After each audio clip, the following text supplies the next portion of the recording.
Praise the Lord, praise the Lord, praise the Lord, praise the Lord, praise the Lord, praise the Lord, praise the Lord. Hallelujah. ദൈവത്തിന് സ്തോത്രം. സ്വർഗസ്ഥനായ ദൈവം നമ്മെ അനുഗ്രഹിക്കട്ടെ, നിങ്ങളെയും എന്നെയും അനുഗ്രഹിക്കട്ടെ. എൻ്റെ ചിന്താധാര, എൻ്റെ ശബ്ദം, എൻ്റെ ഭാഷ, എൻ്റെ ആലോചന മലയാളത്തിൽ കേട്ടോ, ഹിന്ദിയിൽ ദുരർത്ഥമാണ്. എല്ലാം നിങ്ങൾക്ക് അനുഗ്രഹമായിരിക്കട്ടെ. കേൾക്കുന്നവർക്ക് അത് ഇന്ന് കേൾക്കുന്നതായിരിക്കാം, ചിലപ്പോൾ 2, 3, 4, 5, 6 വർഷങ്ങൾ കഴിഞ്ഞിട്ടായിരിക്കാം, ഞാൻ മരിച്ചതിന് ശേഷമായിരിക്കാം. ഒരു 50 വർഷം കൂടെ ഞാനങ്ങ് ജീവിച്ചിരിക്കുമെന്ന് വിചാരിച്ചാട്ടെ, അല്ലെങ്കിൽ 10 വർഷം, അല്ലെങ്കിൽ 5 വർഷം, ആർക്കറിയാം. അത് ദൈവത്തിൻ്റെ കാര്യത്തിലാണ്. എത്രയാണേലും ഞാൻ തയ്യാറാണ് ജീവിച്ചിരിക്കാൻ. 175 വയസ്സ് വരെയാണ് അബ്രഹാം ജീവിച്ചത്. ഞാൻ അത്രയും നാൾ വേണമെങ്കിലും കർത്താവ് ശുശ്രൂഷ തന്നാൽ, മരിക്കുന്നതിൻ്റെ അന്ന് വരെ എന്തെങ്കിലും വേല തന്നാൽ ഞാൻ തയ്യാറാണ്. കർത്താവ് നമ്മെ അനുഗ്രഹിക്കട്ടെ, നിങ്ങളെ അനുഗ്രഹിക്കട്ടെ. ഇന്നത്തെ ഈ ജീസസ് ഫാമിലിയുടെ ആരാധനയിലേക്ക് നിങ്ങൾക്ക് ഏവർക്കും സ്വാഗതം. ജീസസ് ഫാമിലി ഇന്നത്തെ ആർക്കും വരാം. കാത്തലിക്സിന് വരാം, യാക്കോബക്കാർക്ക് വരാം, ഓർത്തഡോക്സുകാർക്ക് വരാം, മർത്തോമാക്കാർക്ക് വരാം, CSIക്കാർക്ക് വരാം, പെന്തിക്കോസുകാർക്ക് വരാം, ക്രിസ്ത്യാനികളല്ലാത്തവർക്ക് വരാം, ക്രിസ്തു വിരോധികൾക്ക് വരാം. ഞാൻ പ്രസംഗിക്കുന്നത് എന്തെങ്കിലും കുഴപ്പമുണ്ടോ എന്ന് കണ്ടുപിടിക്കാനും കയറുന്നവർ പലരുമുണ്ട്. നിങ്ങൾക്കും സ്വാഗതം പറയുകയാണ്. കർത്താവ് നിങ്ങളെ ഐശ്വര്യമായിട്ട് അനുഗ്രഹിക്കട്ടെ. ഞാൻ നിങ്ങൾക്കായിട്ട് പ്രാർത്ഥിക്കുന്നു. ഒരു ഉദ്ധരണി പറഞ്ഞുകൊണ്ട്, ഒരു കൊട്ടേഷൻ പറഞ്ഞതുകൊണ്ട്, ഒരു കോട്ടബിൾ കോട്ട് പറഞ്ഞുകൊണ്ട് ഇന്നത്തെ സന്ദേശം ഇവിടെ ആരംഭിക്കുകയാണ്. നെപ്പോളിയൻ ബോണപ്പാർട്ട് ആരാണെന്ന് അറിയാമെന്ന് വിചാരിക്കുന്നു. അദ്ദേഹം പറഞ്ഞ ഒരു സുപ്രസിദ്ധ sentence കേട്ടാട്ടെ. Courage is not having the strength to go on, it is going on when you don't have the strength.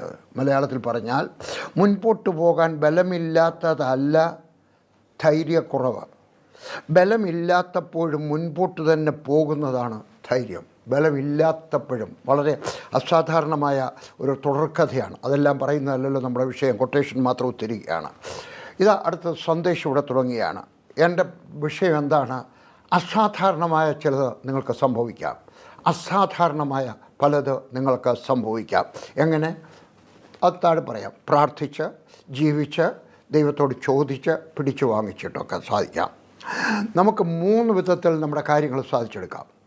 ഒന്ന്, നമ്മൾ ചോദിക്കാതെ ദൈവം തരുന്നു. എവിടെയാണ് എഴുതിയിരിക്കുന്നത്? മത്തായി 6:8. നമ്മുടെ ആവശ്യം അറിഞ്ഞ് നമ്മൾ ചോദിക്കാതെ ദൈവം തരുന്നു, അല്ലേ? ചോദിക്കേണ്ട ആവശ്യമൊന്നുമില്ല.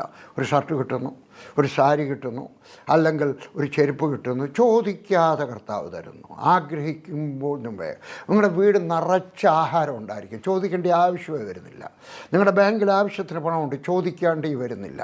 നിങ്ങളുടെ അലമാരിക്കകത്ത് തുണി, ഒരു ജൗളിക്കടയുടെ തുണി ആവശ്യത്തിനുണ്ടായിരിക്കാം. ഇതൊക്കെ ചോദിക്കാതെ കിട്ടിയതാണ്. അപ്പോൾ ഒന്ന്, ചോദിക്കാതെ കിട്ടുന്നു. ഞാൻ വായിക്കട്ടെ, മത്തായി 6:8. അവരോട് തുല്യരാകരുത്, നിങ്ങൾക്ക് ആവശ്യമുള്ളത് ഇന്നതെന്ന് നിങ്ങൾ യാചിക്കും മുൻപേ, ചോദിക്കുന്നതിന് മുൻപ് നിങ്ങളുടെ പിതാവ് അറിയുന്നുവല്ലോ. ആസ്ക് എന്നാകട്ടെ, ചോദിക്കുക. ഞാൻ എൻ്റെ മൂലഭാഷയിൽ നോക്കി, യാചിക്കുക, തെണ്ടുക എന്നൊന്നുമല്ല. പിന്നെയോ ചോദിക്കുക. അത് നമ്മുടെ രാജകീയ ഭാഷയിൽ എഴുതിയതാണ്, തെറ്റല്ലത്, അല്ലേ? അപ്പോൾ നമ്മൾ ചോദിക്കുക, നമ്മുടെ വീട് മുഴുവൻ ഞങ്ങൾക്ക് ആവശ്യമുള്ളതെല്ലാം. ചിലർ സുവിശേഷ വേല തുടങ്ങുമ്പോഴേ ഒരു മെഗാ ചർച്ച ആയിട്ടായിരിക്കും തുടങ്ങുന്നത്. ആദ്യം തുടങ്ങുമ്പോൾ 15 പേര്, അടുത്ത ആഴ്ച 25 പേര്, അടുത്ത ആഴ്ച 100 പേര്, അതിനാഴ്ച 200 പേര്, അതിനാഴ്ച 1000 പേര്, 2000 പേര്. ഞങ്ങൾക്ക് ഡൽഹിയിൽ ഒത്തിരി മെഗാ ചർച്ചുകളുണ്ട്. ചിലരുടെയൊക്കെ ചർച്ചിൻ്റെ അതിൻ്റെ വളർച്ച ഞങ്ങൾക്ക് അത്ഭുതമായിട്ട് തോന്നും. ഒരു ചർച്ച് ഞാൻ ആദ്യമായിട്ട് പോയി, ഞാനും ലില്ലിയും കൂടെ. ഞാൻ ചെന്നതിൻ്റെ അടുത്ത മാസം 1000 പേര് അവർക്ക് കൂടിയത്. ഒറ്റ ചർച്ചില്ല, 1000. അത് അക്രൈസ്തവരാണ് മുഴുവൻ, അല്ലേ? അപ്പോൾ ചിലപ്പോൾ ചോദിക്കാതെ ദൈവം തരുന്നതുണ്ട്. ഹല്ലേലൂയ. 2, ചോദിക്കുമ്പോൾ തരുന്നുണ്ട് എന്ന് പറഞ്ഞാൽ, നമ്മൾ ചോദിക്കാതെ നമുക്ക് കിട്ടിയ പലതുമുണ്ട്. പക്ഷേ അതിനകത്ത് എന്തെങ്കിലും ഒന്ന് കിട്ടിയിട്ടില്ല എങ്കിൽ നമ്മൾ ചോദിക്കണം, നമ്മൾ ദൈവത്തോട് ചോദിക്കണം. എവിടെ എഴുതിക്കുന്നു? മത്തായി എഴുതിയ സുവിശേഷം 7-ാം അധ്യായം 7, 8 വാക്യങ്ങൾ. യാചിപ്പീൻ, ചോദിപ്പീൻ, എന്നാൽ നിങ്ങൾക്ക് കിട്ടും. അന്വേഷിപ്പീൻ, എന്നാൽ നിങ്ങൾ കണ്ടെത്തും. മുട്ടുവിൻ, എന്നാൽ നിങ്ങൾക്ക് തുറക്കും. ചോദിക്കുന്ന ഏവനും ലഭിക്കുന്നു, അന്വേഷിക്കുന്നവൻ കണ്ടെത്തുന്നു, മുട്ടുന്നു. എന്ന് വെച്ചാൽ ചോദിക്കണം, ധൈര്യമായിട്ട് ചോദിക്കണം.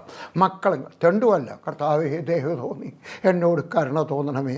ഞാൻ പട്ടാളത്തിലായിരിക്കുന്ന സമയത്ത്, പട്ടാളത്തിൽ നിന്ന് ഇറങ്ങുമ്പോൾ എനിക്ക് പല സാധനങ്ങളും പട്ടാളത്തിൽ നിന്ന് പോകുമ്പം കൊണ്ടുപോകാൻ സമ്മതിക്കും. ഒന്നൊരു കൊച്ചു ഡെറി, ഒരു കിടക്കയുടെ അത്രയുള്ള, ഒരു പായയുടെ അത്രയുള്ള, ഒരാൾക്ക് കിടക്കുന്നതാണ്. ഒരു ഡെറി, ഒരു കമ്പിളി, ഒരു കൊതുകുവല, പിന്നെ എനിക്ക് ഉണ്ടായിരുന്ന ഒരു ഗംബൂട്ട് പട്ടാളത്തിൽ നിന്ന് കിട്ടിയ ഒരെണ്ണമാണ്. ഒരു ഗംബൂട്ട്, പർവ്വതത്തിലൊക്കെ കയറാൻ സഹായിക്കുന്ന, അങ്ങനെ കുറേ സാധനങ്ങൾ, അത്രയേ ഉള്ളൂ. ബാക്കിയുള്ളൊന്നും കിട്ടത്തില്ല, ബാക്കിയൊക്കെ തിരിച്ചു കൊടുക്കണം. അപ്പം ഞാൻ ഈ ഗംബൂട്ടും കൊണ്ടാണ് വന്നത്. ഗംബൂട്ട് പർവ്വതത്തിലൊക്കെ കയറാൻ കഴിയുന്ന ഒരു പ്ലാസ്റ്റിക് നല്ല ഷൂസ്, നല്ല ഉറച്ച ഷൂസ്. ഞാൻ പർവ്വതത്തിൽ പോയിട്ട് വന്നപ്പോൾ എനിക്ക് വന്നു കഴിഞ്ഞപ്പോഴാണ് നോക്കിയപ്പോഴാണ് എൻ്റെ ആ ഷൂസിൻ്റെ ഒരെണ്ണത്തിൻ്റെ ആ ബാക്ക് അത് പൊട്ടിപ്പോയി, കയറിപ്പോയി. ഞാൻ ഇങ്ങനെ എടുത്തു വെച്ചുകൊണ്ട് ദൈവത്തിൻ്റെയൊക്കെ പറഞ്ഞു, കർത്താവെ, ഞാൻ പട്ടാളത്തിലായിരുന്നെങ്കിൽ ഇതങ്ങോട്ട് കൊടുത്തു കഴിയുമ്പോൾ എനിക്ക് ഒരെണ്ണം പുതിയത് കിട്ടുമായിരുന്നു. ഞാൻ നിൻ്റെ ദാസനല്ലയോ, ഞാൻ നിൻ്റെ വേലക്കാരനല്ലയോ, ഇനി ഞാൻ അടുത്ത പ്രാവശ്യം പർവ്വതത്തോട്ട് പോകുമ്പോൾ എന്ത് ചെയ്യും? വേറൊരു ക്യാൻവാസ് ഷൂസ് വാങ്ങിക്കാനുള്ള പൈസ എൻ്റെ ഇല്ല. എന്നോട് കരുണ കാണിച്ചു. ദൈവം എൻ്റെ പറഞ്ഞു, നോക്കിക്കേ, നീ വേലക്കാരനല്ല, നീ എൻ്റെ മകനാണ്, ചോദിച്ചാൽ മതി. അതിൻ്റെ അടുത്ത ദിവസമോ അതിനടുത്ത ദിവസമോ എയർഫോഴ്സിലെ ഓഫീസറായിരുന്ന കോശി, അബ്രഹാം കോശി അബി, അദ്ദേഹമുണ്ട്, ചെങ്ങന്നൂരുണ്ട്, അദ്ദേഹം എന്നെ കാണാൻ വന്നു വെച്ച് പറഞ്ഞു, വർഗീസ് ബ്രദറെ, നമ്മുടെ ഇന്ത്യ കൊണ്ട് ബാറ്റ കമ്പനിക്കാർ കുറച്ച് നല്ല ഒന്നാം തരം ക്യാൻവാസ് ഷൂസ് റഷ്യയിലേക്ക് അയച്ചു. പക്ഷേ അവരത് റിജക്റ്റ് ചെയ്തു. ഏതാണ്ടൊരു തകരാറ് കണ്ടപ്പോഴത്തേക്ക് റിജക്റ്റ് ചെയ്തു. ഇവിടെ വിട്ടിട്ടുണ്ട്. ഏകദേശം അന്നത്തെ കാലത്ത് 50 രൂപയുടെ വിലയുള്ള ഷൂസ് 18 രൂപയ്ക്ക് കിട്ടുന്ന ഒരെണ്ണം വാങ്ങിക്കാവുന്നതാണ്. കട്രായിലുണ്ട്. കാരണം കട്രായിൽ അമ്പലത്തിൽ പോകുന്നവരൊക്കെ ഈ ക്യാൻവാസ് ഷൂസും കൊണ്ടാണ് പോകുന്നത്. പറഞ്ഞു വന്നാട്ടെ. അത് എന്നെ കൊണ്ടുപോയി അദ്ദേഹം ഒരെണ്ണം വാങ്ങിച്ച് എനിക്ക് ഒരെണ്ണം വാങ്ങിച്ചു തന്നു. നല്ല ഒന്നാം തരം ഗംബൂട്ട്. ഞാൻ നോക്കിയിട്ട് അതിനകത്ത് തകരാറൊന്നും കണ്ടില്ല. റഷ്യക്കാരെ ഏതാണ്ട് ചിലപ്പോൾ 1-2 എവിടെയെങ്കിലും കണ്ടതായിരിക്കാം. നിനക്ക് വേണ്ടി കരുതുന്നവനായ ദൈവം. അപ്പം ചോദിക്കണം. എങ്ങനെ ചോദിക്കണം? തെണ്ടി ചോദിക്കുകയല്ല, മക്കളെങ്കിൽ അവകാശികൾ. കർത്താവേ, എനിക്കൊരു ഷൂസ് വേണം. കർത്താവേ, എനിക്കൊരു പേന വേണം. കർത്താവേ, എനിക്കൊരു ഷർട്ട് വേണം. കർത്താവേ, എനിക്കൊരു നന്മ വേണം. ദൈവത്തോട് ധൈര്യത്തോടെ ചോദിക്കണം. ചോദിക്കുമ്പോൾ കിട്ടും. ഞാൻ ചോദിച്ചു, എനിക്ക് കിട്ടി. ഇല്ലാതെ തരുന്നു, ചോദിക്കാതെ കിട്ടുന്നു, ചോദിക്കുമ്പോഴേ കിട്ടുന്നു. 3, എന്നിട്ടും ലഭിച്ചില്ലെങ്കിൽ എന്ത് ചെയ്യണം? ചോദിച്ചിട്ടും കിട്ടിയില്ലെങ്കിൽ എന്ത് ചെയ്യണം? ഹല്ലേലൂയ. ദൈവ ഇഷ്ടമാണെന്ന് ഉറപ്പുണ്ടെങ്കിൽ, ഉറപ്പില്ലാത്തൊന്നുമല്ല അല്ലേ, എനിക്കൊരു പ്ലെയിൻ വേണം, എയറോപ്ലെയിൻ വേണോ? എനിക്കൊരു വലിയൊരു BMW കാറ് വേണോ? ദൈവത്തിന് തരണമെന്ന് ഉറപ്പാണെങ്കിൽ ഹല്ലേലൂയ എന്തു ചെയ്യണം? ധൈര്യത്തോടെ ചോദിക്കണം. എവിടെ എഴുതിയിരിക്കുന്നു? 11-ാം അധ്യായം. ഇതെല്ലാം ഒന്നിനു ശേഷം ഒന്ന് യേശു ക്രിസ്തു പറഞ്ഞതാണ്. 11-ാം അധ്യായത്തിൻ്റെ 12-ാമത്തെ വാക്യം വായിക്കട്ടെ. 11:12. യോഹന്നാൻ സ്നാപകൻ്റെ നാളുകൾ മുതൽ ഇന്നേ വരെ സ്വർഗരാജ്യം ബലപ്രയോഗത്തിന് വിധേയമായിരിക്കുന്നു. ബലവാന്മാർ അതിനെ പിടിച്ചടക്കുന്നു. ഒന്ന് കാണാതെ പഠിക്കണം ഇത്. യോഹന്നാൻ സ്നാപകൻ്റെ നാളുകൾ ഇന്നേ വരെ സ്വർഗരാജ്യം ബലയോഗത്തിന് വിധേയമായിരിക്കുന്നു. ബലവാന്മാർ അതിനെ പിടിച്ചടക്കുന്നു. നമ്മൾ ധൈര്യത്തോടെ ചോദിച്ചു വാങ്ങി തന്നേ ഒക്കത്തുള്ളൂ. എൻ്റെ ഭർത്താവിനെ തന്നേ ഒക്കത്തുള്ളൂ. എൻ്റെ മോനെ തന്നേ ഒക്കത്തുള്ളൂ. എൻ്റെ ഭാര്യ എനിക്ക് തന്നേ ഒക്കത്തുള്ളൂ. എനിക്കൊരു വീട് തന്നേ ഒക്കത്തുള്ളൂ. എൻ്റെ മോക്ക് ജോലി കൊടുത്തെങ്കിലേ ഒക്കത്തുള്ളൂ. എൻ്റെ മരുമോക്കൊരു കുഞ്ഞിനെ കൊടുത്തേ ഒക്കത്തുള്ളൂ. എനിക്ക് കുറച്ച് ആത്മാക്കളുടെ കൂടെ തന്നേ ഒക്കത്തുള്ളൂ. എൻ്റെ കുഞ്ഞുങ്ങളുടെ പരീക്ഷയാണ്, പരീക്ഷയ്ക്ക് ഫീസ് അടയ്ക്കാനുള്ള നിവൃത്തിയില്ല, തന്നേ ഒക്കത്തുള്ളൂ. ബലത്തോടെ ചോദിച്ചു വാങ്ങിക്കണം. എത്ര ഉദാഹരണം പറയണം, പലതും ഓർമ്മ വരുന്നു. എൻ്റെ കുഞ്ഞുങ്ങൾ ഒരിക്കൽ സ്കൂളിൽ പോയിട്ട്, ഞങ്ങൾ ഹൈസ്കൂളിൽ പഠിക്കുന്ന കാലത്ത്, ഞങ്ങൾ പഞ്ചാബിലാണ്. അവർക്ക് പരീക്ഷ തുടങ്ങുന്നതിന് മുമ്പ് അവർക്ക് ക്ലാസ് തുടങ്ങുന്നതിന് മുമ്പേ ഫീസ് കൊടുക്കണം, പുസ്തകങ്ങളെല്ലാം വാങ്ങിക്കണം. അതിന് വേണ്ടി മാറ്റി വെക്കാനൊക്കത്തില്ല. 1-2 ദിവസമേ ഉള്ളൂ, അതിന് പോയിട്ട് വാങ്ങിക്കണം. ഫീസും കൊടുത്തിട്ട് പുസ്തകങ്ങളെല്ലാം വാങ്ങിക്കണം. 3 കുഞ്ഞുങ്ങൾക്ക് വലിയൊരു തുകയാണ്. എൻ്റെ കയ്യിലില്ല. അന്ന് 3 കുഞ്ഞുങ്ങൾ ആ സ്കൂളിൽ പോകുന്നത്. മൊത്തം 4 കുഞ്ഞുങ്ങളാണ്. 5ാമത്തെ നമ്മൾ പിന്നീടാണ് ഉണ്ടായത്. ഞാൻ ദൈവത്തിൻ്റെയൊക്കെ പ്രാർത്ഥിച്ചു, ഒരു നിവൃത്തിയില്ല, കിട്ടുന്നില്ല. ഒരു ദിവസം പ്രാർത്ഥിച്ചു, ഞാൻ ഇല്ലെങ്കിലും കൂടെ പ്രാർത്ഥിച്ചു, 3 ദിവസം പ്രാർത്ഥിച്ചു, 4 ദിവസം പ്രാർത്ഥിച്ചു, കിട്ടുന്നില്ല. അവസാനം വന്നു കഴിഞ്ഞപ്പോൾ വേദപുസ്തകത്തിൻ്റെ ഭാഷയിൽ പറഞ്ഞ് ഞാനൊരു തോല് വിരിച്ചു. ഗിദെയോൻ തോല് വിരിച്ചത് കേട്ടിട്ടുണ്ടല്ലേ? ഞാനൊരു തോല് വിരിച്ചു. കർത്താവേ, ഞാൻ എത്ര രൂപ വേണമെന്ന് ഞാൻ ആലോചിച്ചു. 7000 ചില്ലുവാൻ രൂപ വേണം. ഞാൻ 700 ചില്ലുവാനും രൂപ അഡ്വാൻസായിട്ട് ദശാംശം കൊടുത്തു. വേദപുസ്തകത്തിൽ വാക്യമില്ല കേട്ടോ. ഞാൻ വിശ്വാസത്തിലൊരു പരീക്ഷണം നടത്തിയാണ്. ഞാൻ പറയുന്നില്ല ഇത് എപ്പോഴും ഒരിക്കലേ ചെയ്തുള്ളൂ. എൻ്റെ വിചാരം ഒരിക്കൽ മാത്രമേ ചെയ്തിട്ടുള്ളൂ. ഞാൻ അഡ്വാൻസായിട്ട് കൊടുത്തപ്പോൾ പറഞ്ഞു, കർത്താവേ തന്നേ ഒക്കത്തുള്ളൂ. കാരണം എൻ്റെ കുഞ്ഞുങ്ങളെ സ്കൂളിൽ വിടണം. പിന്നീട് 1 മാസം കൊടുത്തില്ലെങ്കിൽ കുഴപ്പമൊന്നുമില്ല, 2 മാസം കൊടുത്തില്ലെങ്കിലും കുഴപ്പമൊന്നുമില്ല. ഒരു നല്ലൊരു കത്തോലിക്ക സ്കൂളായിരുന്നു. ഒരിക്കലും എൻ്റെ കുഞ്ഞുങ്ങളെ പിടിച്ചു നിർത്തിയിട്ടില്ല. ഒരിക്കലും അവരുടെ ടിഫിൻ ബോക്സ് പിടിച്ചു വെച്ചിട്ടില്ല. ഒരിക്കലും ഡയറിക്കകത്ത് എഴുതി കൊടുത്തയച്ചിട്ടില്ല. അവർക്കറിയാമായിരുന്നു ഞാൻ വാക്ക് പറഞ്ഞിട്ടുണ്ട്. ഞാനൊരു ഉപദേശിയാണ്, ഞാനൊരു കാരിസ്മാറ്റിക് ഉപദേശിയാണ്. ഞാൻ നിങ്ങളുടെ ഫീസ് എത്ര ആയാലും തന്നിരിക്കും തീർച്ചയായിട്ടും, പക്ഷേ അവർക്കെന്നെ അറിയാം. അതുകൊണ്ട് പറഞ്ഞു. പക്ഷേ അന്ന് ഞാൻ അഡ്വാൻസായിട്ട് ടൈത്ത് കൊടുത്തു. എനിക്ക് 7,000 രൂപ ഒരാൾ അയച്ചു തന്നു. 7,000 രൂപ പല പ്രാവശ്യം. അപ്പോൾ നമ്മൾ പിടിച്ചെടുക്കാനും പഠിക്കണം ഏതെങ്കിലുമൊക്കെ വിധത്തിൽ. വേറൊരു ഉദാഹരണം കൂടി പറയാം, എങ്കിലേ ശരിയാകത്തുള്ളൂ. ഞാൻ എൻ്റെ മൂത്ത മോൻ്റെ കല്യാണം നടക്കുന്നത് എറണാകുളത്ത് വെച്ചാണ്. മൂത്ത മോൻ്റെ കല്യാണം ഗുജറാത്തിൽ വെച്ച് നടന്നു. പിന്നെ അത് കഴിഞ്ഞിട്ട് രണ്ടാമത്തെ കല്യാണം എൻ്റെ ഏറ്റവും മൂത്ത മോൻ്റെ കല്യാണം. ഞങ്ങളെല്ലാവരും കുടുംബമായിട്ടിരുന്ന് ആലോചിച്ചു എത്ര രൂപയാകും ചിലവ്, കണക്ക് കൂട്ടി. ഞങ്ങളെല്ലാവരും ഞങ്ങളുടെ കയ്യിലുള്ള പഴയ ഡ്രസ്സുകളൊക്കെ ഇട്ടുകൊണ്ട്, പഴയതെന്ന് പറഞ്ഞാൽ പഴയതല്ല, നല്ല ഡ്രസ്സുകൾ ഇട്ടുകൊണ്ട് പോയാൽ മതി എന്ന് തീരുമാനിച്ചു.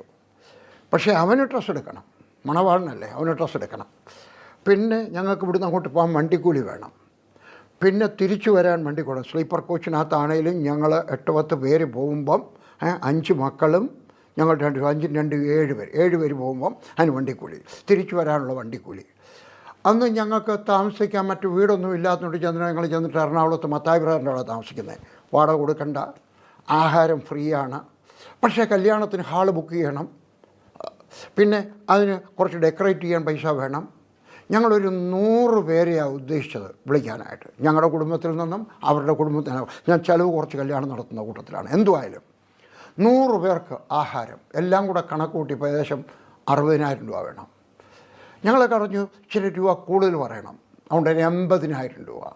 ഞാൻ പറഞ്ഞു അല്ലേ 80,000 അല്ല, കുറച്ചുകൂടെ കൂടുതൽ ചോദിക്കാം അല്ലേ. അത് കഴിഞ്ഞിട്ട് മണവാളിനും മണവാട്ടിയൊക്കെ എവിടെയെങ്കിലുമൊക്കെ പോകുമ്പോൾ കുറച്ച് രൂപയൊക്കെ കൊടുക്കണ്ട, എല്ലാം കൂടെ. പറഞ്ഞു 1,00,000 രൂപ ചോദിക്കാൻ പോവാം. ഞങ്ങൾ കുടുംബമായിട്ടിരുന്ന് പ്രാർത്ഥിച്ചു, കർത്താവെ 1,00,000 രൂപ തരണം. സ്വർഗസ്ഥനായ ദൈവത്തിനോട് പ്രാർത്ഥിക്കുന്നു, 1,00,000 രൂപ തരണം. പ്രാർത്ഥിച്ചു വന്നു കഴിഞ്ഞുമ്പോൾ ഞാൻ ഒരു ദിവസം പിന്നെയും തോല് വിരിച്ചു. എന്താ പറഞ്ഞു, കർത്താവെ ഒരാൾ തരണം. ആരെങ്കിലും ആൺപിള്ളേരുടെ ആൺമക്കളുടെ കല്യാണത്തിന് രൂപ ഉപദേശമാർക്ക് കൊടുക്കും?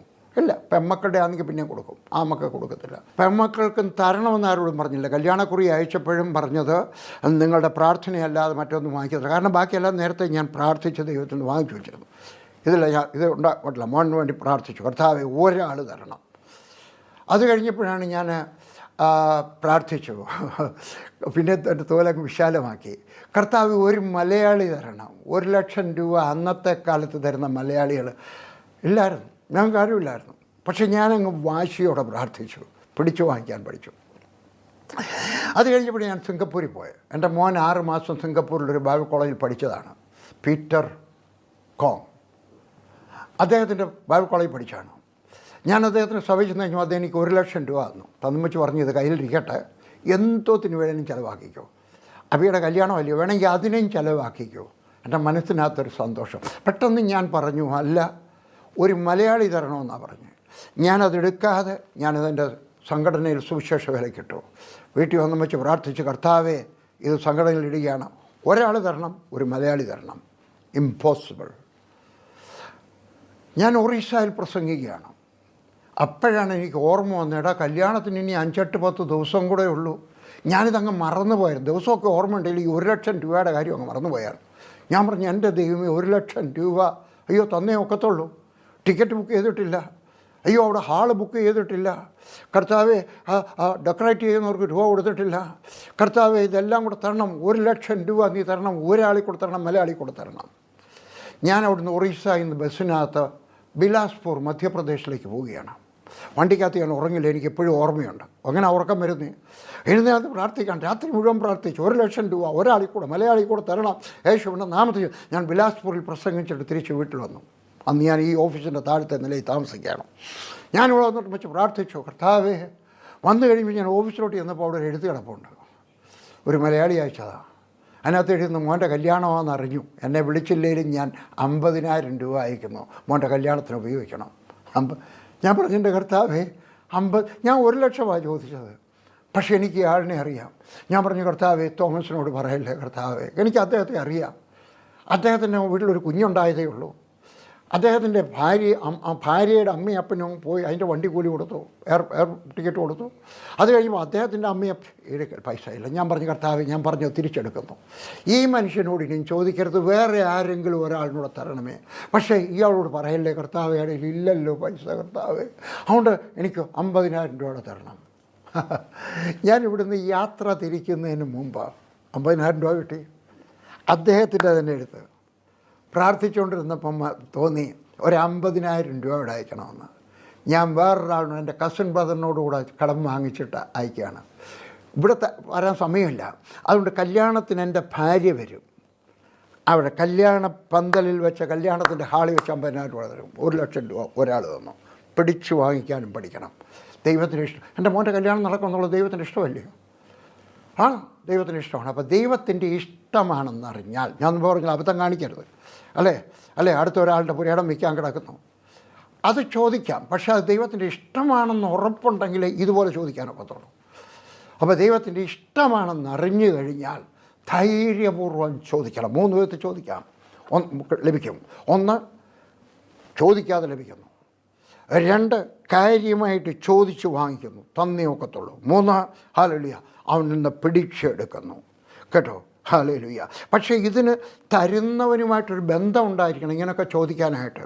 അപ്പോൾ യേശു പറഞ്ഞില്ലയോ, യേശു ക്രിസ്തു പറഞ്ഞിട്ടില്ലയോ, അതുകൊണ്ട് ഞാനും ചോദിക്കുക, കർത്താവ് എൻ്റെ ഭാര്യ ഇന്നലെ അടിച്ചെങ്കിലും അങ്ങ് ക്ഷമിച്ചും വെച്ച് തരണേ. അവനുമായിട്ടൊരു ബന്ധം ഉണ്ടായിരിക്കണം, അല്ലേ?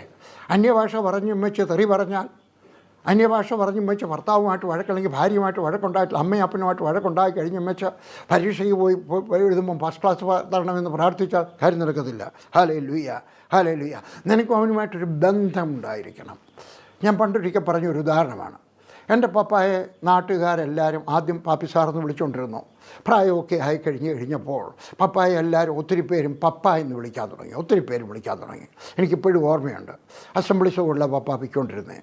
അസംബ്ലി സോഡുകാരുടെ പുനലൂരിലെ ജനറൽ കൺവെൻഷന് പപ്പ അവിടെ ഇരിക്കുമ്പോൾ അവിടുന്ന് പ്ലാറ്റ്ഫോമിൽ നിന്ന് ഒരാൾ പറഞ്ഞു, ഇപ്പോൾ പാണയത്തുനിന്ന് വന്ന സഭയ്ക്ക് വേണ്ടി നമ്മുടെ അപ്പച്ചൻ പാപ്പി സാർ അപ്പച്ചൻ പപ്പ എഴുന്നേറ്റ് സാക്ഷ്യം പറയും. സഭക്കാരും വിളിച്ചത് പപ്പ എന്ന്, എല്ലാവരും വിളിച്ചത് പപ്പ എന്ന്, ഒത്തിരി പേരും വിളിച്ചത് പപ്പ എന്നാണ്. പക്ഷെ പപ്പ മരിച്ചപ്പോൾ സ്വത്ത് ആർക്ക് കൊടുത്തെന്നറിയാമോ? പപ്പ എന്ന് വിളിച്ചവർക്ക് ആർക്കും കൊടുത്തില്ല. പിന്നെ ആർക്ക് കൊടുത്തു? പപ്പായിൽ നിന്ന് ജനിച്ച മക്കൾക്കാണ് കൊടുത്തത്. പെമ്മക്ക് കൊടുക്കാനുള്ളത് പെമ്മക്ക് കൊടുത്തു, ആ മക്ക കൊടുത്തു. ഹല്ലേലൂയ. നിനക്ക് യേശുവിൻ്റെ ഒരു വ്യക്തം ഉണ്ടായിരിക്കണം. യേശുവിൻ്റെ ചോരയുടെ മണം ഉണ്ടായിരിക്കണം. യേശുവിൻ്റെ DNA നിനക്കുണ്ടായിരിക്കണം. ഹല്ലേലൂയ. പുതിയ നിയമത്തിനകത്ത് വിശ്വാസം അധികം യേശു ക്രിസ്തുവിൻ്റെ രക്തമുണ്ടെങ്കിൽ, അങ്ങനെ ഉണ്ടെങ്കിൽ നിനക്ക് ദൈവത്തിൽ നിന്ന് പിടിച്ചു വാങ്ങിക്കാനുള്ള അവകാശമുണ്ട്. നിൻ്റെ മക്കളുടെ വിദ്യാഭ്യാസം, നിൻ്റെ മക്കളുടെ വിവാഹം, നിനക്കൊരു വീട്, നിനക്ക് ആവശ്യത്തിനൊരു വാഹനം, ഇതെല്ലാം തരാൻ കർത്താവിന് കഴിയും. ചോദിച്ചു വാങ്ങിക്കാനൊക്കും, അല്ലേ? ഞാനീ പറഞ്ഞതിൻ്റെ അർത്ഥം ഇന്ന് ചോദിക്കുമ്പോൾ കിട്ടണമെന്നില്ല. ബന്ധം ഉണ്ടായി വരുമ്പോൾ ഞാൻ നടന്നു പോയവനാണ്. വണ്ടിക്കൂലി ഇല്ലാഞ്ഞിട്ട് നിങ്ങൾ വിശ്വസിക്കത്തില്ല, 46 കിലോമീറ്റർ ഞാൻ നടന്നിട്ടുണ്ട്. വണ്ടിക്കൂലി ഇല്ലാഞ്ഞിട്ട് 2 രൂപ, അന്നത്തെ കാലത്ത് 2 രൂപ, 46 കിലോമീറ്റർ ഞാൻ നടന്നു പോയവനാണ്, നഗറോട്ടായിൽ നിന്നും കട്രായി വരെ. പക്ഷേ സ്വർഗസ്ഥനായ ദൈവത്തിന് സമയം തോന്നിയ സമയം, എത്രയോ വർഷങ്ങൾക്ക് ശേഷം, 10-12 വർഷത്തിന് ശേഷം, അതിനുശേഷം കർത്താവ് ഒരാളിൻ്റെ ഒരു മോട്ടോർ സൈക്കിൾ എനിക്ക് തെളിയിച്ചു. അത് കഴിഞ്ഞപ്പോൾ ഒരു പഴയ ജീപ്പ് തന്നു. അത് കഴിഞ്ഞിട്ടൊരു 3-4 വർഷം കഴിഞ്ഞപ്പോൾ ഒരു പുതിയ വണ്ടി തന്നു. ഞാൻ നിങ്ങളുടെയൊക്കെ പറയുകയാണ്, ദൈവത്തിനൊരു സമയമുണ്ട്. നീയും അവനുമായിട്ടൊരു ബന്ധമുണ്ടെങ്കിൽ നീ ചോദിക്കാതെ തരുന്നു, ചോദിക്കുമ്പം തരുന്നു, ചിലത് നിനക്ക് പിടിച്ചു വാങ്ങിക്കാനും സാധിക്കും. ഇന്ന് ഞാൻ ഒരാളിൽ നിന്ന് ചില കാര്യങ്ങൾ പഠിപ്പിക്കാൻ ആഗ്രഹിക്കുകയാണ്. പുറപ്പാട് പുസ്തകം 3-ാം അധ്യായത്തിലേക്ക് പോകാം. ആരെപ്പറ്റിയാണ് പറയാൻ പോകുന്നത് നിങ്ങൾക്ക് മനസ്സിലായില്ലേ? പുറപ്പാട് പുസ്തകം 3-ാം അധ്യായം. പുറപ്പാട് പുസ്തകം മുഴുവൻ മോശയുടെ കഥയാണ്. 2-ാം അധ്യായത്തിൽ മുതൽ മോശയുടെ കഥയാണ്. മോശയുടെ കഥ മോശ പിടിക്കുകയാണ്. 1-ാമത്തെ വാക്യം വായിക്കട്ടെ. മോശ മിദ്യാനിലെ പുരോഹിതനും തൻ്റെ അമ്മായിയപ്പനുമായി യിത്രോവിൻ്റെ ആടുകളെ മേയിച്ചുകൊണ്ടിരുന്നു. അവൻ ആടുകളെ മരുഭൂമിക്കപ്പുറത്ത് ദൈവത്തിൻ്റെ പർവ്വതമായ ഹോരേബ് വരെ കൊണ്ടുചെന്നു. ഇത് വായിക്കുന്ന പലരും ഇങ്ങനെ പ്രസംഗിക്കുന്നത് ഞാൻ കേട്ടിട്ടുണ്ട്. ആ സമയത്ത് മോശയ്ക്ക് സ്വന്തമായിട്ട് സ്വത്തില്ലായിരുന്നു. ആര് പറഞ്ഞില്ലായിരുന്നെന്ന്? അവിടെ ചെന്നിട്ട് വർഷങ്ങൾ കുറേയായി, 40 വർഷമായി. ഈ 40 വർഷം കൊണ്ട് അവിടെ വേലക്കാരനായിട്ട് ജീവിക്കുമല്ല, അവിടെ മോളെയൊക്കെ കല്യാണം കഴിച്ചു, നല്ല കുടുംബമൊക്കെയായി. അപ്പൻ്റെ പാർട്ട്ണറായിരുന്നു. ആദ്യത്തെ കുറച്ച് നാളത്തേക്കാണ് ഫ്രീ ആയിട്ട് ജോലി ചെയ്യുന്നത്, സ്ത്രീധനം കൊടുക്കാനായിട്ട്, അല്ലേ? ആ സ്ത്രീധനം വേദപുസ്തകത്തിന് ഈ കേരളത്തിൽ എല്ലായിടത്തും സ്ത്രീധനം പെണ്ണിൻ്റെ വീട്ടുകാർക്ക് ചെറുക്കൻ കൊടുക്കുകയാണ്. നമ്മുടെ ഇന്ത്യയിലാണ്, കാരണം നമുക്ക് ഹിന്ദുക്കളിൽ നിന്ന് കിട്ടിയ കൾച്ചറാണ്. ഹിന്ദുക്കൾക്ക് കുഴപ്പമൊന്നുമില്ല, അത് അവരുടെ കൾച്ചർ, ഞാനതിനെ ചോദ്യം ചെയ്യുന്നില്ല. പക്ഷേ എന്തുകൊണ്ടോ നമ്മുടെ ക്രിസ്തീയ സഭയിൽ വേദപുസ്തക പ്രകാരമുള്ളൊരു കൾച്ചർ, ആചാരങ്ങളൊക്കെ ഉണ്ടാക്കിയെടുത്ത്, പക്ഷേ ഒരു കൾച്ചർ ഉണ്ടാക്കിയെടുക്കാൻ പലതിനകത്തുമില്ല. എനിക്കറിയാം. ഒന്ന്, സ്ത്രീധനം കൊടുക്കാൻ എവിടെയാണ് വേദപുസ്തകത്തിനകത്ത് വാക്ക്? പുരുഷൻ്റെ വീട്ടിലേക്ക് സ്ത്രീയുടെ വീട്ടുകാർ സ്ത്രീധനം കൊടുക്കണമെന്ന് എവിടെയാണ് എഴുതിയിരിക്കുന്നത്? ഒരിടത്ത് കാണിച്ചു തരാം. വേദപുസ്തകം എവിടെയെങ്കിലും ഉണ്ടോ? ഇല്ല. രണ്ടാം വിവാഹത്തെപ്പറ്റി നമുക്ക് വളരെ മോശമായി പറയാം. രണ്ടാം എൻ്റെ വേദപുസ്തകത്തിൻ്റെ ഉൽപ്പത്തി പുസ്തകം മുതൽ രണ്ടാം വിവാഹമുണ്ട്. എന്തുകൊണ്ട് നമ്മളതിനെ പ്രോത്സാഹിപ്പിക്കുന്നില്ല? എന്തുകൊണ്ട് സഭയിൽ ദൈവദാസന്മാർ പ്രസംഗിക്കുന്നില്ല? നിങ്ങൾ ചോദിച്ചേക്കാം. വർഗീസിൻ്റെ മക്കളെ കൊണ്ടെന്ന ഒറ്റ ഒരു കല്യാണാലോചന വന്നെങ്കിൽ ഞാൻ നടത്തുമായിരുന്നു. ഞാൻ എൻ്റെ പപ്പായൊക്കെ പറഞ്ഞാണ്, ഒരു രണ്ടാം കല്യാണമാണെങ്കിൽ നടത്താനുള്ള ഒരു അർഹിക്കുന്ന ഒരു പെണ്ണ് പറഞ്ഞാണ്. ഞാനൊന്ന് ക്രിസ്ത്യാനിയൊന്നും അല്ല കേട്ടോ, പക്ഷേ എൻ്റെ മനസ്സിനകത്തൊരാഗ്രഹം, അർഹിക്കുന്ന ഒരു പെണ്ണ്. ഭർത്താവ് ഉപേക്ഷിച്ചു, അല്ലെങ്കിൽ ഭർത്താവ് മരിച്ചുപോയി. ഞാൻ പപ്പായൊക്കെ പറഞ്ഞു ഞാൻ കല്യാണം കഴിച്ചോളാം എന്ന് പറഞ്ഞായിരുന്നു. പപ്പ പറഞ്ഞു വേണ്ട, കാരണം നമ്മുടെ കൾച്ചർ അതാണ്. ഹിന്ദു കൾച്ചർ നമുക്ക് വന്നിരിക്കുന്നതാണ്. ബൈബിളിക്കൽ കൾച്ചറിലേക്ക് നാം മടങ്ങിപ്പോകണം. ഇക്കാര്യങ്ങൾ രണ്ട് കാര്യത്തിന്, ഇതുപോലെ മറ്റ് പല കാര്യങ്ങളും ഉണ്ട് കേട്ടോ. ബൈബിളിക്കലായിട്ടുള്ള കൾച്ചർ നാം കൊണ്ടുവരണം. മോശ അപ്പൻ്റെ പാർട്ട്ണറാണ്, ധനവാനാണ്. പക്ഷേ എഴുതിയിരിക്കുകയാണ് അവൻ മേയിച്ചുകൊണ്ട് മരുഭൂമിക്ക് അപ്പുറത്തേക്ക്, ഇംഗ്ലീഷിനകത്ത് back side of the desert മരുഭൂമി. ആഹാരം കഴിച്ചു കഴിഞ്ഞും വെച്ച് നമുക്ക് ചില മധുരപലഹാരമൊക്കെ തരുമ്പോൾ അതിനും ഡെസേർട്ടെന്ന് പറയരുതെന്ന് ഞാൻ നേരത്തെ പറഞ്ഞിട്ടുണ്ട്. എങ്കിലും ഒന്നുകൂടെ ഓർപ്പിക്കുകയാണ്, അന്ന് കേട്ടിട്ടില്ലാത്ത ആരെങ്കിലും ഉണ്ടെങ്കിൽ കേട്ടണം. അത് ഡെസേർട്ടല്ല, ഡിസേർട്ടാണ്. DESSERT, dessert. അപ്പോൾ ഡെസേർട്ട് മരുഭൂമിക്ക് അപ്പുറം, അതിൻ്റെ പുറകുവശം എന്ന് പറഞ്ഞാൽ അതിനേക്കാളും കൊള്ളത്തില്ല. ഏറ്റവും മോശമാണ്. മരുഭൂമിയിലും മഴ പെയ്ത് കഴിയുമ്പോൾ, മഴച്ചാറ് വീണ് കഴിയുമ്പോൾ പോച്ച കളിച്ച് വരും. രാജസ്ഥാനിൽ എവിടെയാണേലും. എന്നാൽ അതിൻ്റെ പുറകുവശത്ത് മഴ പെയ്താൽ പോലും പോച്ച കളിക്കാത്തൊരു സ്ഥലം. കാരണം ആട്ടിടയന്മാർ ആടിനെ തീറ്റി എവിടെയെങ്കിലും കിട്ടുമെന്ന് വിചാരിച്ചു പോയി. ആ വാസ്തവത്തിലൊരു പരിതാപകരമായ നിലയിലായിരുന്നു ആ സമയത്ത്. അതിൻ്റെ പുറകിൽ പോയിരുന്ന സമയത്ത് ഹോരേബ് വരെ ചെന്നു. ഹോരേബ് എന്ന് പറയുന്നത് സീനായി പർവ്വത നിരയാണ്. ഒരു പർവ്വതം മാത്രമല്ല, ഒരു പർവ്വത നിരകളാണ്. അതിൻ്റെ പർവ്വതനിരയാണ്. അതിനകത്ത് ഒരു പർവ്വതമാണ് ഹോരേബ് പർവ്വതം. ഹോരേബ് പർവ്വതം മരുഭൂമിയാണ്, ഉണങ്ങി വരേണ്ടതാണ്. ഹോരേബ് എന്നുള്ള വാക്കിൻ്റെ അർത്ഥം കൺസ്യൂമിങ് എന്നാണ്, ദഹിപ്പിക്കുന്നത്.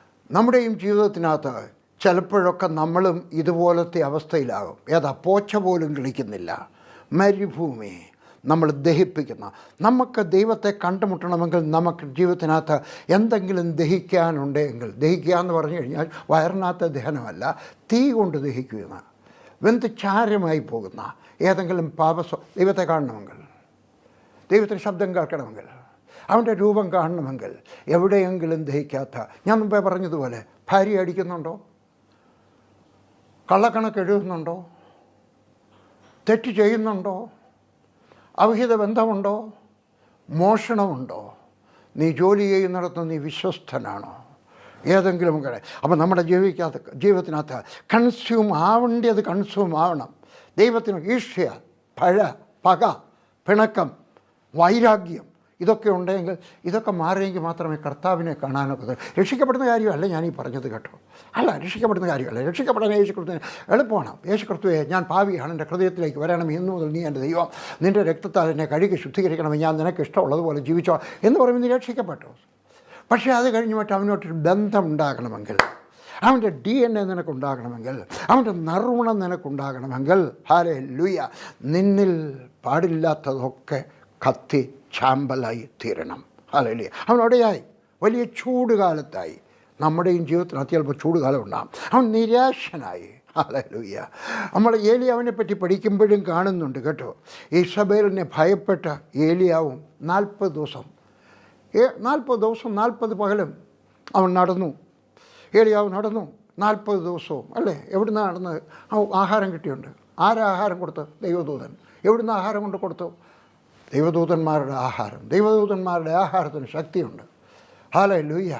നമുക്കിന്ന് അതുപോലുള്ള ചപ്പാത്തി കിട്ടത്തില്ല, അതുപോലുള്ള കറിയൊന്നും കിട്ടത്തില്ല. പക്ഷേ ദൈവത്തിൻ്റെ ആത്മാവിൻ്റെ ശക്തി ഉണ്ടാകുവാൻ കഴിയും. ഇനിയും പറയുന്നത് കേട്ടാട്ടെ, നിങ്ങളുടെ ശക്തിക്ക് അപ്പുറത്ത് നിങ്ങൾക്ക് ജീവിക്കുവാൻ കഴിയും. നിങ്ങളുടെ കഴിവിനപ്പുറത്ത് നിങ്ങൾക്ക് ജീവിക്കാം. കേട്ടോ, ശബ്ദം കേട്ടാട്ടെ, വിദ്യാർത്ഥികളെ കേട്ടാട്ടെ, നിങ്ങളുടെ കഴിവിനപ്പുറത്ത് നിങ്ങൾക്ക് ബുദ്ധി ഉണ്ടാക്കിയെടുക്കുവാൻ കഴിയും. നിങ്ങൾക്ക് പരിജ്ഞാനം ഉണ്ടാക്കിയാൽ കഴിയും. നിങ്ങൾക്കൊരു വലിയ സയൻറ്റിസ്റ്റായി തീരുവാൻ കഴിയും. നിങ്ങൾക്ക് വലിയൊരു പൈലറ്റായി തീരുവാൻ കഴിയും. നിങ്ങളുടെ കഴിവിനപ്പുറത്ത് ദൈവമായിട്ടൊരു ബന്ധമുണ്ടായി നാലെളിയ മരുഭൂമിയുടെയും പുറകിൽ ചെന്നിട്ട് നിങ്ങളുടെ ജീവിതത്തിനകത്ത് കൺസ്യൂം ആവേണ്ടതെല്ലാം കൺസ്യൂമായി കഴിയുമ്പോൾ അടക്കണം. ഹല്ലേലൂയ. അതുകൊണ്ട് ഏലിയാവ് 40 പകലും 40 രാത്രിയും നടന്നു. ഹല്ലേലൂയ. ഞാൻ ഇന്ന് രാവിലെയും പ്രാർത്ഥിച്ചു, കർത്താവേ, വയസ്സ് 55 പോരാ, എനിക്ക് കുറച്ചാളൂടെ ജീവിച്ചിരിക്കണം. എത്ര നാൾ ജീവിച്ചിരിക്കണം ദൈവം നിശ്ചയിക്കട്ടെ. ഹല്ലേലൂയ. എത്ര വേണമെങ്കിലും ജീവിച്ചിരിക്കട്ടെ. പക്ഷേ ജീവിച്ചിരിക്കുന്ന അത്രയും നല്ല ആരോഗ്യം തരണം, നല്ല ബലം തരണം. ഇന്ന് രാവിലെ നടന്നു 2 കിലോമീറ്റർ. ഹല്ലേലൂയ. വൈകിട്ടും നടക്കും പിന്നെയും 2 കിലോമീറ്റർ അല്ലെങ്കിൽ 1.5 കിലോമീറ്ററെങ്കിലും വീണ്ടും ഞാൻ നടക്കും. ഹല്ലേലൂയ. എൻ്റെ ബലത്തിലല്ല, ദൈവത്തിൻ്റെ ബലവിൽ. ഹല്ലേലൂയ. ഇവൻ അമ്മായിയപ്പൻ്റെ ആടുകളെ തീറ്റുന്നു. അവൻ പണക്കാരനായിരുന്നു, മറന്നു പോകരുത്. വളരെ കംഫർട്ടബിളായിട്ടുള്ള ലൈഫാണ്. ആട്ടിടേൻ്റെ ആണെന്ന് പറഞ്ഞാൽ അന്നത്തെ വലിയൊരു ബിസിനസ്സുകാരനാണ് അവൻ. നല്ലതൊരു ആട്ടിൻ്റെ പാല് കുടിക്കാം, ആടിൻ്റെ ഇറച്ചി തിന്നാം, അവൻ്റെ സ്വന്തം ആടാണ്, അതിൻ്റെ തോല് വയ്ക്കാം, അതിൻ്റെ രോമം വയ്ക്കാം, പണക്കാരനായി തീരാം. ഒരു കംഫർട്ടബിൾ ലൈഫ്. ഈ സമയത്ത് എന്ത് വേണം? കംഫർട്ടബിൾ ലൈഫ്, വളരെ സുഖമായിട്ടുള്ള ജീവിതം. ആ സമയത്താണ് 4-ാമത്തെ വാക്യം, 3-ാമത്തെ അധ്യായം 4-ാമത്തെ വാക്യം, 3-ാമത്തെ വാക്യം 2-ാം വാക്യം. അവിടെ യഹോവയുടെ ദൂതൻ ഒരു മുൾപ്പടർപ്പിൻ്റെ നടുവിൽ നിന്ന് അഗ്നിജ്വാലയിൽ അവന് പ്രത്യക്ഷനായി. അവൻ നോക്കിയപ്പോൾ മുൾപ്പടർപ്പ് തീ പിടിച്ച് കത്തുന്നതും മുൾപ്പടർപ്പ് വെന്തു പോകാതിരിക്കുന്നതും കണ്ടു. മുൾപ്പടർപ്പ് വെന്തു പോകാതിരിക്കുന്ന ഈ വലിയ കാഴ്ച എന്തെന്ന് ഞാൻ ചെന്ന് നോക്കട്ടെ എന്ന് മോശ പറഞ്ഞു. നോക്കേണ്ടതിന് അവൻ വരുന്നത് യഹോവ കണ്ടപ്പോൾ ദൈവം മുൾപ്പടർപ്പിൻ്റെ നടുവിൽ നിന്ന് അവനെ മോശയെ എന്ന് വിളിച്ചു. അതിന് അവൻ ഇതാ എന്ന് പറഞ്ഞു. 2 പ്രാവശ്യം വിളിച്ചു. അതാണ് ഇന്നത്തെ എൻ്റെ വിഷയം. 2 പ്രാവശ്യം വിളിച്ച ചില ആളുകൾ. ഹല്ലേലൂയ. അവൻ 2 പ്രാവശ്യം കേട്ടു. പക്ഷേ അവൻ മുൾപ്പടർപ്പ് കണ്ടു. വേറെ പലരും അവൻ ഒറ്റയ്ക്കല്ല, അവന് ഒത്തിരി ആടുകളുണ്ട്. ഈ ആളുകളപ്പോൾ അവൻ്റെ കൂടെ വേറെ ആട്ടിടയന്മാരുണ്ട്. അവരാരും കണ്ടില്ല. അവരാരും അങ്ങോട്ട് തിരിഞ്ഞില്ല. വേറെ പലരും കണ്ടു കാണും, അവരാരും തിരിഞ്ഞില്ല. അവൻ്റെ അടുക്കിലേക്ക് തിരിഞ്ഞ ഒരുത്തനെ ദൈവം കണ്ടു, അവനെ വിളിച്ചു. നീയും ദൈവത്തിൻ്റെ അടുക്കിലേക്ക് തിരിയണം. എൻ്റെ ശബ്ദം കേൾക്കുമ്പോൾ നിങ്ങൾ തിരിയണം. വേറൊരു ദൈവദാസൻ്റെ ശബ്ദം കേൾക്കുമ്പോൾ തിരിയണം. പത്രം വായിച്ചുകൊണ്ടിരിക്കുമ്പോൾ ഒരു ശബ്ദം കേൾക്കുമ്പോൾ നിങ്ങൾ തിരിയണം. ദൈവത്തിൻ്റെ ശബ്ദം കേൾക്കും. ഹല്ലേലൂയ. വേദപുസ്തകം വായിക്കുമ്പോൾ കേൾക്കും, അന്നേരം തിരിയണം കേട്ടോ. തിരിയുന്നവനെ ദൈവം വിളിക്കുന്നു. ഹല്ലേലൂയ. അവനെ വിളിച്ചു. എങ്ങനെ വിളിച്ചു? 2 പ്രാവശ്യം വിളിച്ചു. ഹല്ലേലൂയ. 2 പ്രാവശ്യം വിളിച്ചു. മോശെ. അപ്പോൾ ദൈവം വിളിച്ച ആളുകൾ, ഒന്ന്, അവൻ്റെ ഗുണം എന്തുകൊണ്ടാണ് അവനെ വിളിച്ചത്? എന്തെങ്കിലും യോഗ്യത ഉണ്ടായിട്ടായിരിക്കും വിളിച്ചത്. എന്തെങ്കിലും യോഗ്യത പ്രത്യേക യോഗ്യതകളാണ്. ഞാൻ ശ്രദ്ധിക്കുകയായിരുന്നു ആരൊക്കെയാണ്. നമുക്ക് ഒന്നാമത് വിളിച്ചത് അബ്രഹാമിനെയാണ്. ഉൽപ്പത്തി പുസ്തകം 22-ാം അധ്യായത്തിൻ്റെ 11 മുതൽ 13 വരെ. ഉടനെ യഹോവയുടെ ദൂതൻ ആകാശത്ത് നിന്ന് അബ്രഹാമേ എന്ന് വിളിച്ചു. എപ്പോഴ്? കത്തിയെടുത്തപ്പം. മോനെ കൊല്ലാൻ. ആരെങ്കിലും ചെയ്യും? നിങ്ങൾ ചെയ്യുമോ? ദൈവം നേരിട്ട് വന്ന് പറഞ്ഞ് നിങ്ങൾ ചെയ്യുമോ? ഞാൻ കേട്ടോ, ഞാൻ ഇച്ചിരി അനുസരണത്തിന് ഇച്ചിരി തിടുക്കമുള്ളവനാണെന്ന് അഭിമാനിക്കുന്ന കൂട്ടത്തിൽ. അഹങ്കാരമല്ല, അഭിമാനമുണ്ട്. ദൈവം എൻ്റെ ഒക്കെ പറയുകയാണ്, നിൻ്റെ മോനെ കഴുത്ത് കണ്ടി ഒക്കത്തില്ല, തോക്ക് തരാൻ വെടിവെച്ചു കൊല്ലാം, ഒരു അമ്പുമ്പിലെന്ന് പറഞ്ഞാൽ ഏതുമല്ലാം, വേണമെങ്കിൽ കുത്തിക്കൊല്ലാം, പക്ഷെ പതുക്കെ കഴുത്തറക്കാൻ, അങ്ങനെയാണ് പറഞ്ഞത്, കഴുത്തറക്കണമെന്നാണ് കേട്ടോ, കുത്തിക്കൊള്ളുകയല്ല, അറക്കാൻ. അനുസരിക്കുന്നവനെ. അവൻ്റെ യോഗ്യത എന്തൊക്കെയാണ്? അനുസരിക്കുന്നവൻ. രണ്ടാമത്തെ കാര്യം, അവൻ തിരികെ നടക്കാത്തവനാണ്. 60 വർഷം അവന് തിരികെ നടക്കാൻ പല പ്രാവശ്യം ആഗ്രഹം തോന്നി. ഊരെന്ന് പറഞ്ഞ് പട്ടണത്തിൽ വെച്ച് അവനെ വിളിച്ച അന്ന് മുതൽ മോൻ്റെ അടുക്കൽ കത്തി എടുക്കുന്നത് വരെ പലപ്പോഴും തിരികെ നടക്കാൻ ആഗ്രഹം തോന്നിക്കാണും. അങ്ങോട്ട് പോകുന്ന വഴിക്ക് അപ്പൻ മരിച്ചു, തിരികെ പോകാൻ ആഗ്രഹം തോന്നിക്കാണും. പിന്നെ അങ്ങോട്ട് പോകുന്ന സമയത്ത് ലോത്ത് വിട്ടും വെച്ച് പോയി, അവൻ്റെ നല്ല സ്വത്തും കൊണ്ടെല്ലാം പോയി, നല്ല ഭൂമിയെല്ലാം എടുത്തു, തിരികെ പോകാൻ ആഗ്രഹം കാണും. തിരികെ പോകാൻ എവിടുന്നാണ് വന്നത്? ഊരെന്ന് പറഞ്ഞു കഴിഞ്ഞാൽ എന്തോന്നറിയാം, ലൈറ്റ് എന്ന അർത്ഥം. വലിയ പട്ടണമാണ്. ഇന്നത്തെ കാലത്ത് പറഞ്ഞാൽ ലണ്ടൻ പോലുള്ള പട്ടണം, പാരീസ് പോലുള്ള പട്ടണം. അവിടത്തേക്ക് തിരികെ പോകാൻ ആഗ്രഹം തോന്നും. അവൻ പോയില്ല. മോനെ കൊല്ലാൻ പറഞ്ഞപ്പോഴും തിരികെ പോകാൻ, പഴയ വിശ്വാസത്തിലേക്ക് പോകാൻ, പഴയ ദൈവങ്ങളുടെക്കൽ പോകാൻ. പണ്ട് ആരാധിച്ചുകൊണ്ടിരുന്നത് ചന്ദ്രനെയാണ്. അതിനെ ആരാധിക്കാനൊക്കെ തോന്നിക്കാണും. കാരണം അവരൊരിക്കലും മക്കളെ ചോദിച്ചിട്ടില്ല. ചിലപ്പോൾ പശുവിനെ ചോദിച്ചു കാണും, കാളയെ ചോദിച്ചു കാണും, ആട്ടിനെ ചോദിച്ചു കാണും. മകനെ ചോദിക്കത്തില്ല. തിരികെ പോകാൻ ആഗ്രഹം തോന്നുന്നു. ഒന്ന്, അനുസരിച്ചവനെ. രണ്ട്, തിരികെ നടക്കാത്ത. ദൈവം നിന്നോട് എന്തെങ്കിലും ചോദിച്ചാൽ അനുസരിക്കണം. എന്തെങ്കിലും കൊടുക്കാൻ പറഞ്ഞാൽ കൊടുക്കണം. ഹല്ലേലൂയ. തിരികെ പോകാൻ ആഗ്രഹം തോന്നിയാലും ഹല്ലേലൂയ. വേദപുസ്തകം അങ്ങനെ പറയുന്നുണ്ട് കേട്ടോ, എബ്രായ ലേഖനത്തിനകത്ത്. അവർക്ക് മടങ്ങിപ്പോകാൻ ആഗ്രഹം ഉണ്ടായിട്ടും മടങ്ങിപ്പോകാതിരുന്നതിനാൽ അവരുടെ ദൈവം വിളിക്കപ്പെടുവാൻ അവൻ ലജ്ജിക്കുന്നില്ല. ഹല്ലേലൂയ. ആരുടെ? തിരിച്ചു പോകാൻ അവസരമുണ്ടായിട്ടും തിരിച്ചു പോകാത്തവർക്ക്. എനിക്കും നിനക്കും തിരിച്ചു പോകാൻ ആഗ്രഹം തോന്നും. നമ്മൾ ഏത് വിശ്വാസത്തിൽ നിന്നാണ് വന്ന് അങ്ങോട്ട് തിരികെ പോകാൻ ആഗ്രഹം തോന്നും. ഏത് ദുസ്വഭാവം വിട്ടുവെച്ചോ അല്ലെ, ഉറക്കം വരുന്നില്ല. അന്നേരം ആരെങ്കിലും പറയുന്നത് കേട്ടോ, മറ്റേ അപ്പുറത്തെ അച്ചൻകുഞ്ഞെ കുവൈറ്റിൽ നിന്ന് ഒരു കുപ്പി വിസ്കി കൊണ്ടുവച്ചിട്ടുണ്ട്, ഇച്ചിരി കുടിക്കാമെങ്കിൽ നല്ല ഉറക്കം വരുമെന്ന് പറഞ്ഞു. തിരികെ പോകാൻ ആഗ്രഹം തോന്നും. പണ്ട് ഉറങ്ങിയിട്ടുള്ള ഇല്ലയോ? അല്ലെ, കള്ളു കുടിക്കുന്നത് വെച്ചാൽ പണ്ട് കുടിച്ചു വെച്ച് ബോധമില്ല കിടന്ന് ഉറങ്ങിയിട്ടില്ലയോ? ആഗ്രഹം തോന്നും. പഴയ കാലത്തെ ദുസ്വഭാവങ്ങളിലേക്ക് മടങ്ങിപ്പോകാൻ ആഗ്രഹം തോന്നും. പോകാത്തവനെ, തിരികെ പോകാത്തവനെ. ഹല്ലേലൂയ. അടുത്തത് വിശ്വാസത്തിൻ്റെ വാക്കുകൾ പറഞ്ഞവനെ. ഹല്ലേലൂയ. അവൻ എന്തോ വിശ്വാസത്തിൻ്റെ വാക്കുകൾ പറഞ്ഞ് 11 മുതൽ 13 വരെയുള്ളത് വാക്കുമ്പോൾ. ഹല്ലേലൂയ. ബാലൻ്റെ മേൽ കൈവയ്ക്കരുത്. അതെന്താണ് അവൻ വിശ്വാസത്തിൻ്റെ വാക്കുകൾ പറഞ്ഞത്? മോൻ ചോദിച്ചു, അപ്പച്ച എന്തോ എവിടെ ആട്ടിൻകുട്ടി? മോന് ആരാധനയെപ്പറ്റി അറിയാമായിരുന്നു, വേദപുസ്തകം എവിടെയാണെന്നറിയാമായിരുന്നു, എസ്രായുടെ പുസ്തകം എവിടെയാണെന്ന് അറിയാമായിരുന്നു, എഫേസ്യർക്ക് എഴുതിയ പുസ്തകം എവിടെയാണെന്നറിഞ്ഞു. ബാക്കിയെല്ലാം അറിഞ്ഞില്ലെങ്കിലും കുറച്ചെങ്കിലും ഒക്കെ അറിയാമായിരുന്നു കേട്ടോ. ഹല്ലേലൂയ. അവൻ പറഞ്ഞു, അപ്പച്ചാ ആട്ടിൻകുട്ടി വേണമല്ലോ, ആട്ടിൻകുട്ടിയില്ല, ബാക്കിയെല്ലാം ഉണ്ട്.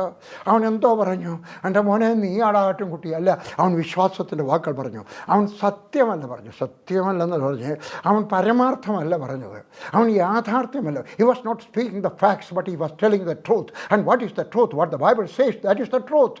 അവൻ എന്ത് പറഞ്ഞു? ദൈവം കരുതിക്കോളും മോനെ. ഹല്ലേലൂയ. 1 ദൈവം പറഞ്ഞ് അനുസരിച്ചവനെ, 2 തിരികെ നടക്കാത്തവനെ, 3 വിശ്വാസത്തിൻ്റെ വാക്കുകൾ പറഞ്ഞവനെ. ഹല്ലേലൂയ.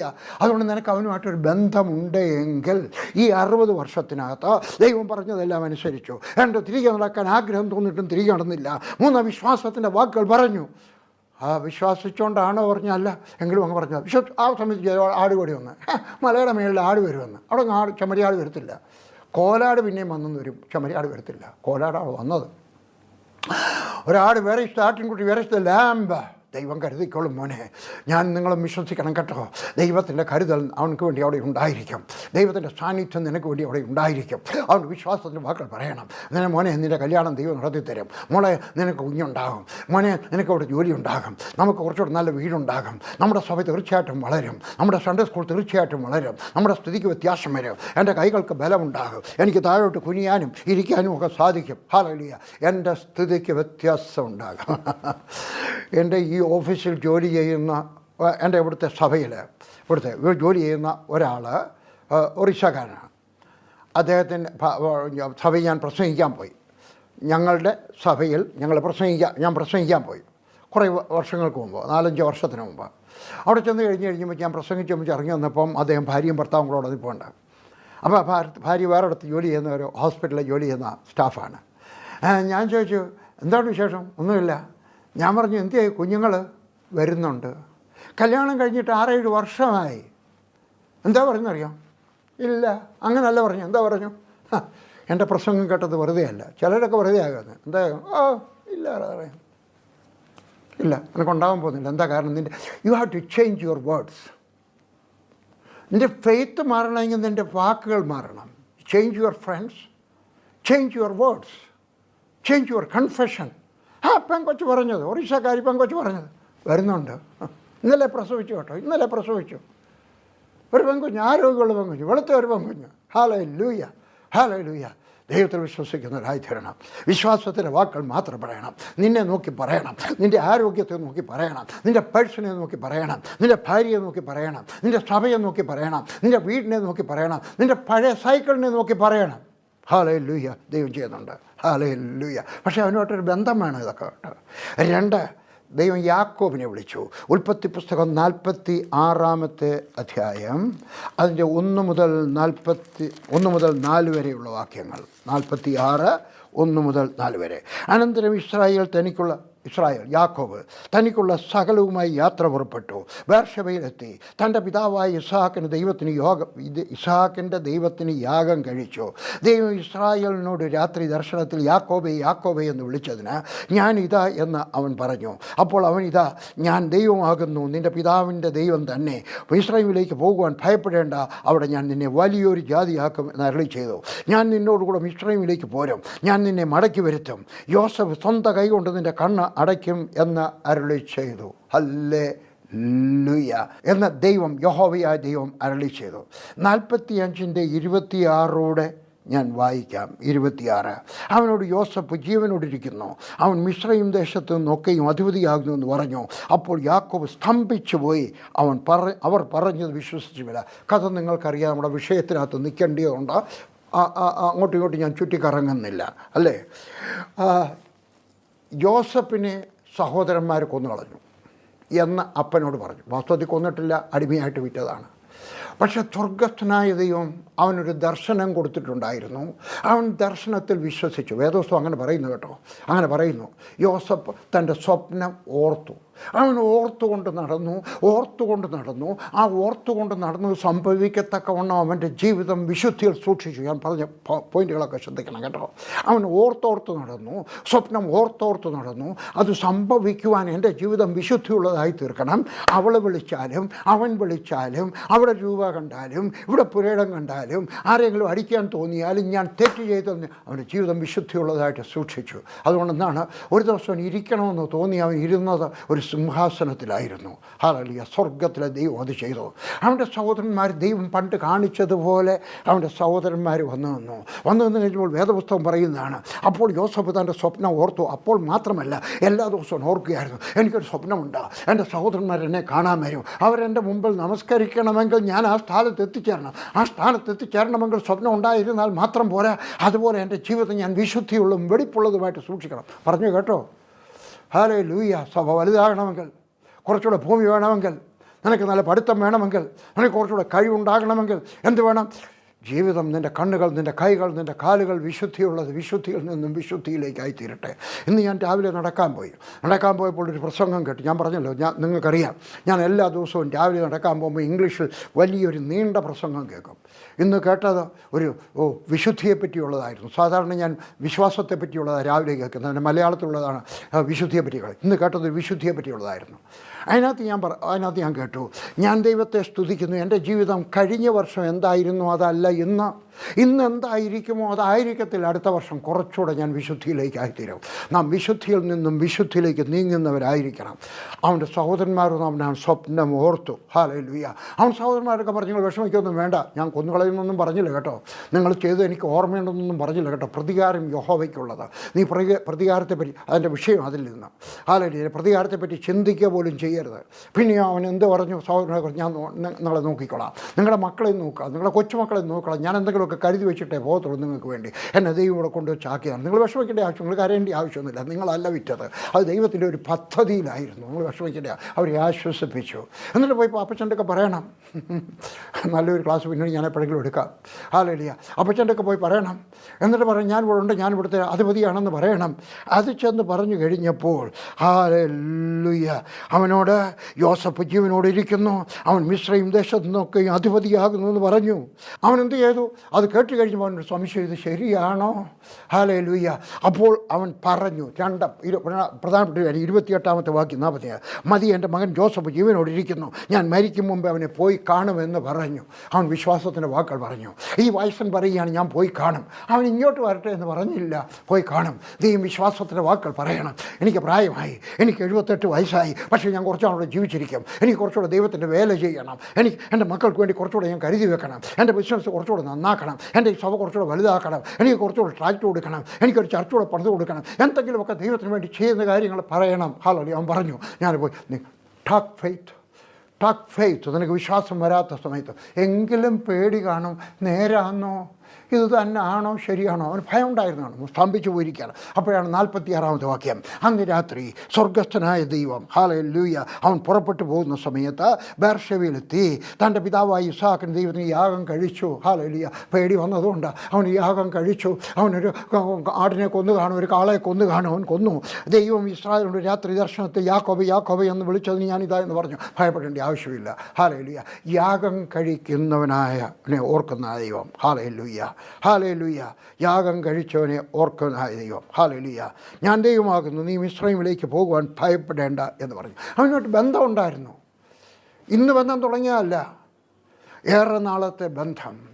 തുടങ്ങുന്നതിൻ്റെ അന്ന് തന്നെ ഞാൻ മുമ്പേ പറഞ്ഞ പോലെ BMW കാർ ചോദിച്ചാൽ കിട്ടിയില്ലെന്ന് വരും. എന്നാൽ അവനോട് നീ ചേർന്ന് നടക്കുന്ന സമയത്ത് എനിക്കൊരു മുറിയൂടെ വേണമെന്ന് പറഞ്ഞു കഴിഞ്ഞാൽ, എൻ്റെ മോക്കൊരു കല്യാണം നടക്കണമെന്ന് പറഞ്ഞു കഴിഞ്ഞാൽ, അവനുമായിട്ടൊരു ബന്ധമുണ്ടെങ്കിൽ ദൈവം ചെയ്തു തരും. ഹല്ലേലൂയ. 3, മോശെ വിളിച്ചു. ഹല്ലേലൂയ. യാക്കോബിനെ വിളിച്ചു. മോൻ്റെ അടുക്കലേക്ക് പോകാൻ ഭയപ്പെടേണ്ട ആവശ്യമില്ല. അവന് ധൈര്യം ഉണ്ടായി. നിൻ്റെ ധൈര്യക്കുറവുള്ള സമയത്ത് ധൈര്യം തരുന്നവനായ ദൈവം. 3, മോശെ എന്ന് വിളിച്ചു. ഹല്ലേലൂയ. ദൈവം വെള്ളത്തിൽ നിന്ന് കോരിയെടുത്തവനെ ഓർത്തു.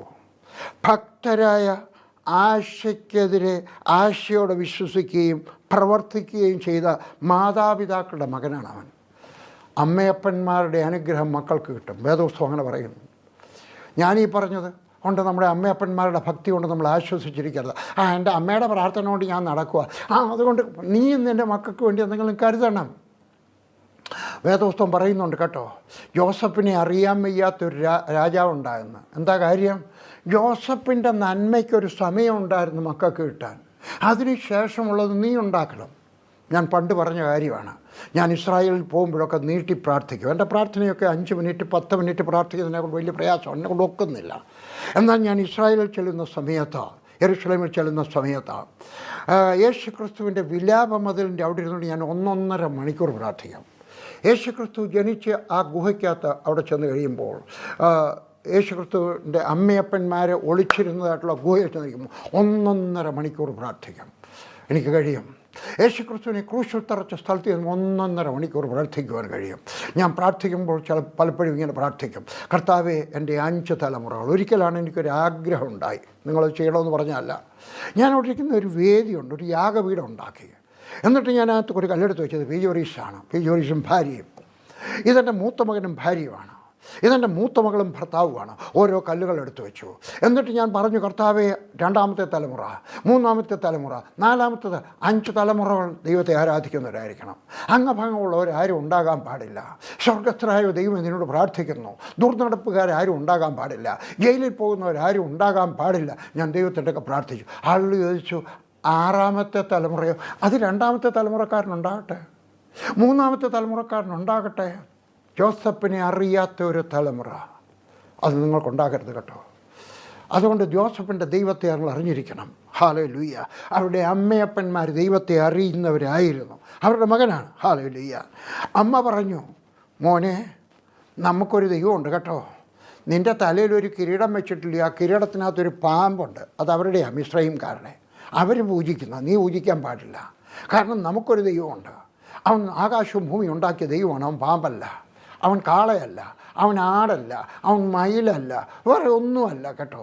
അവൻ സത്യദൈവമാണ്. അതുകൊണ്ട് അവനെപ്പറ്റി അതുകൊണ്ട് പറഞ്ഞു, അതുകൊണ്ട് ഞാൻ നിന്നെ കൊട്ടാരത്തിലേക്ക് കൊണ്ടുപോകുക, കാരണം ദൈവത്തിൻ്റെ ഇഷ്ടമാണ്. ഞാൻ പോകത്തില്ല എന്ന് പറഞ്ഞില്ല.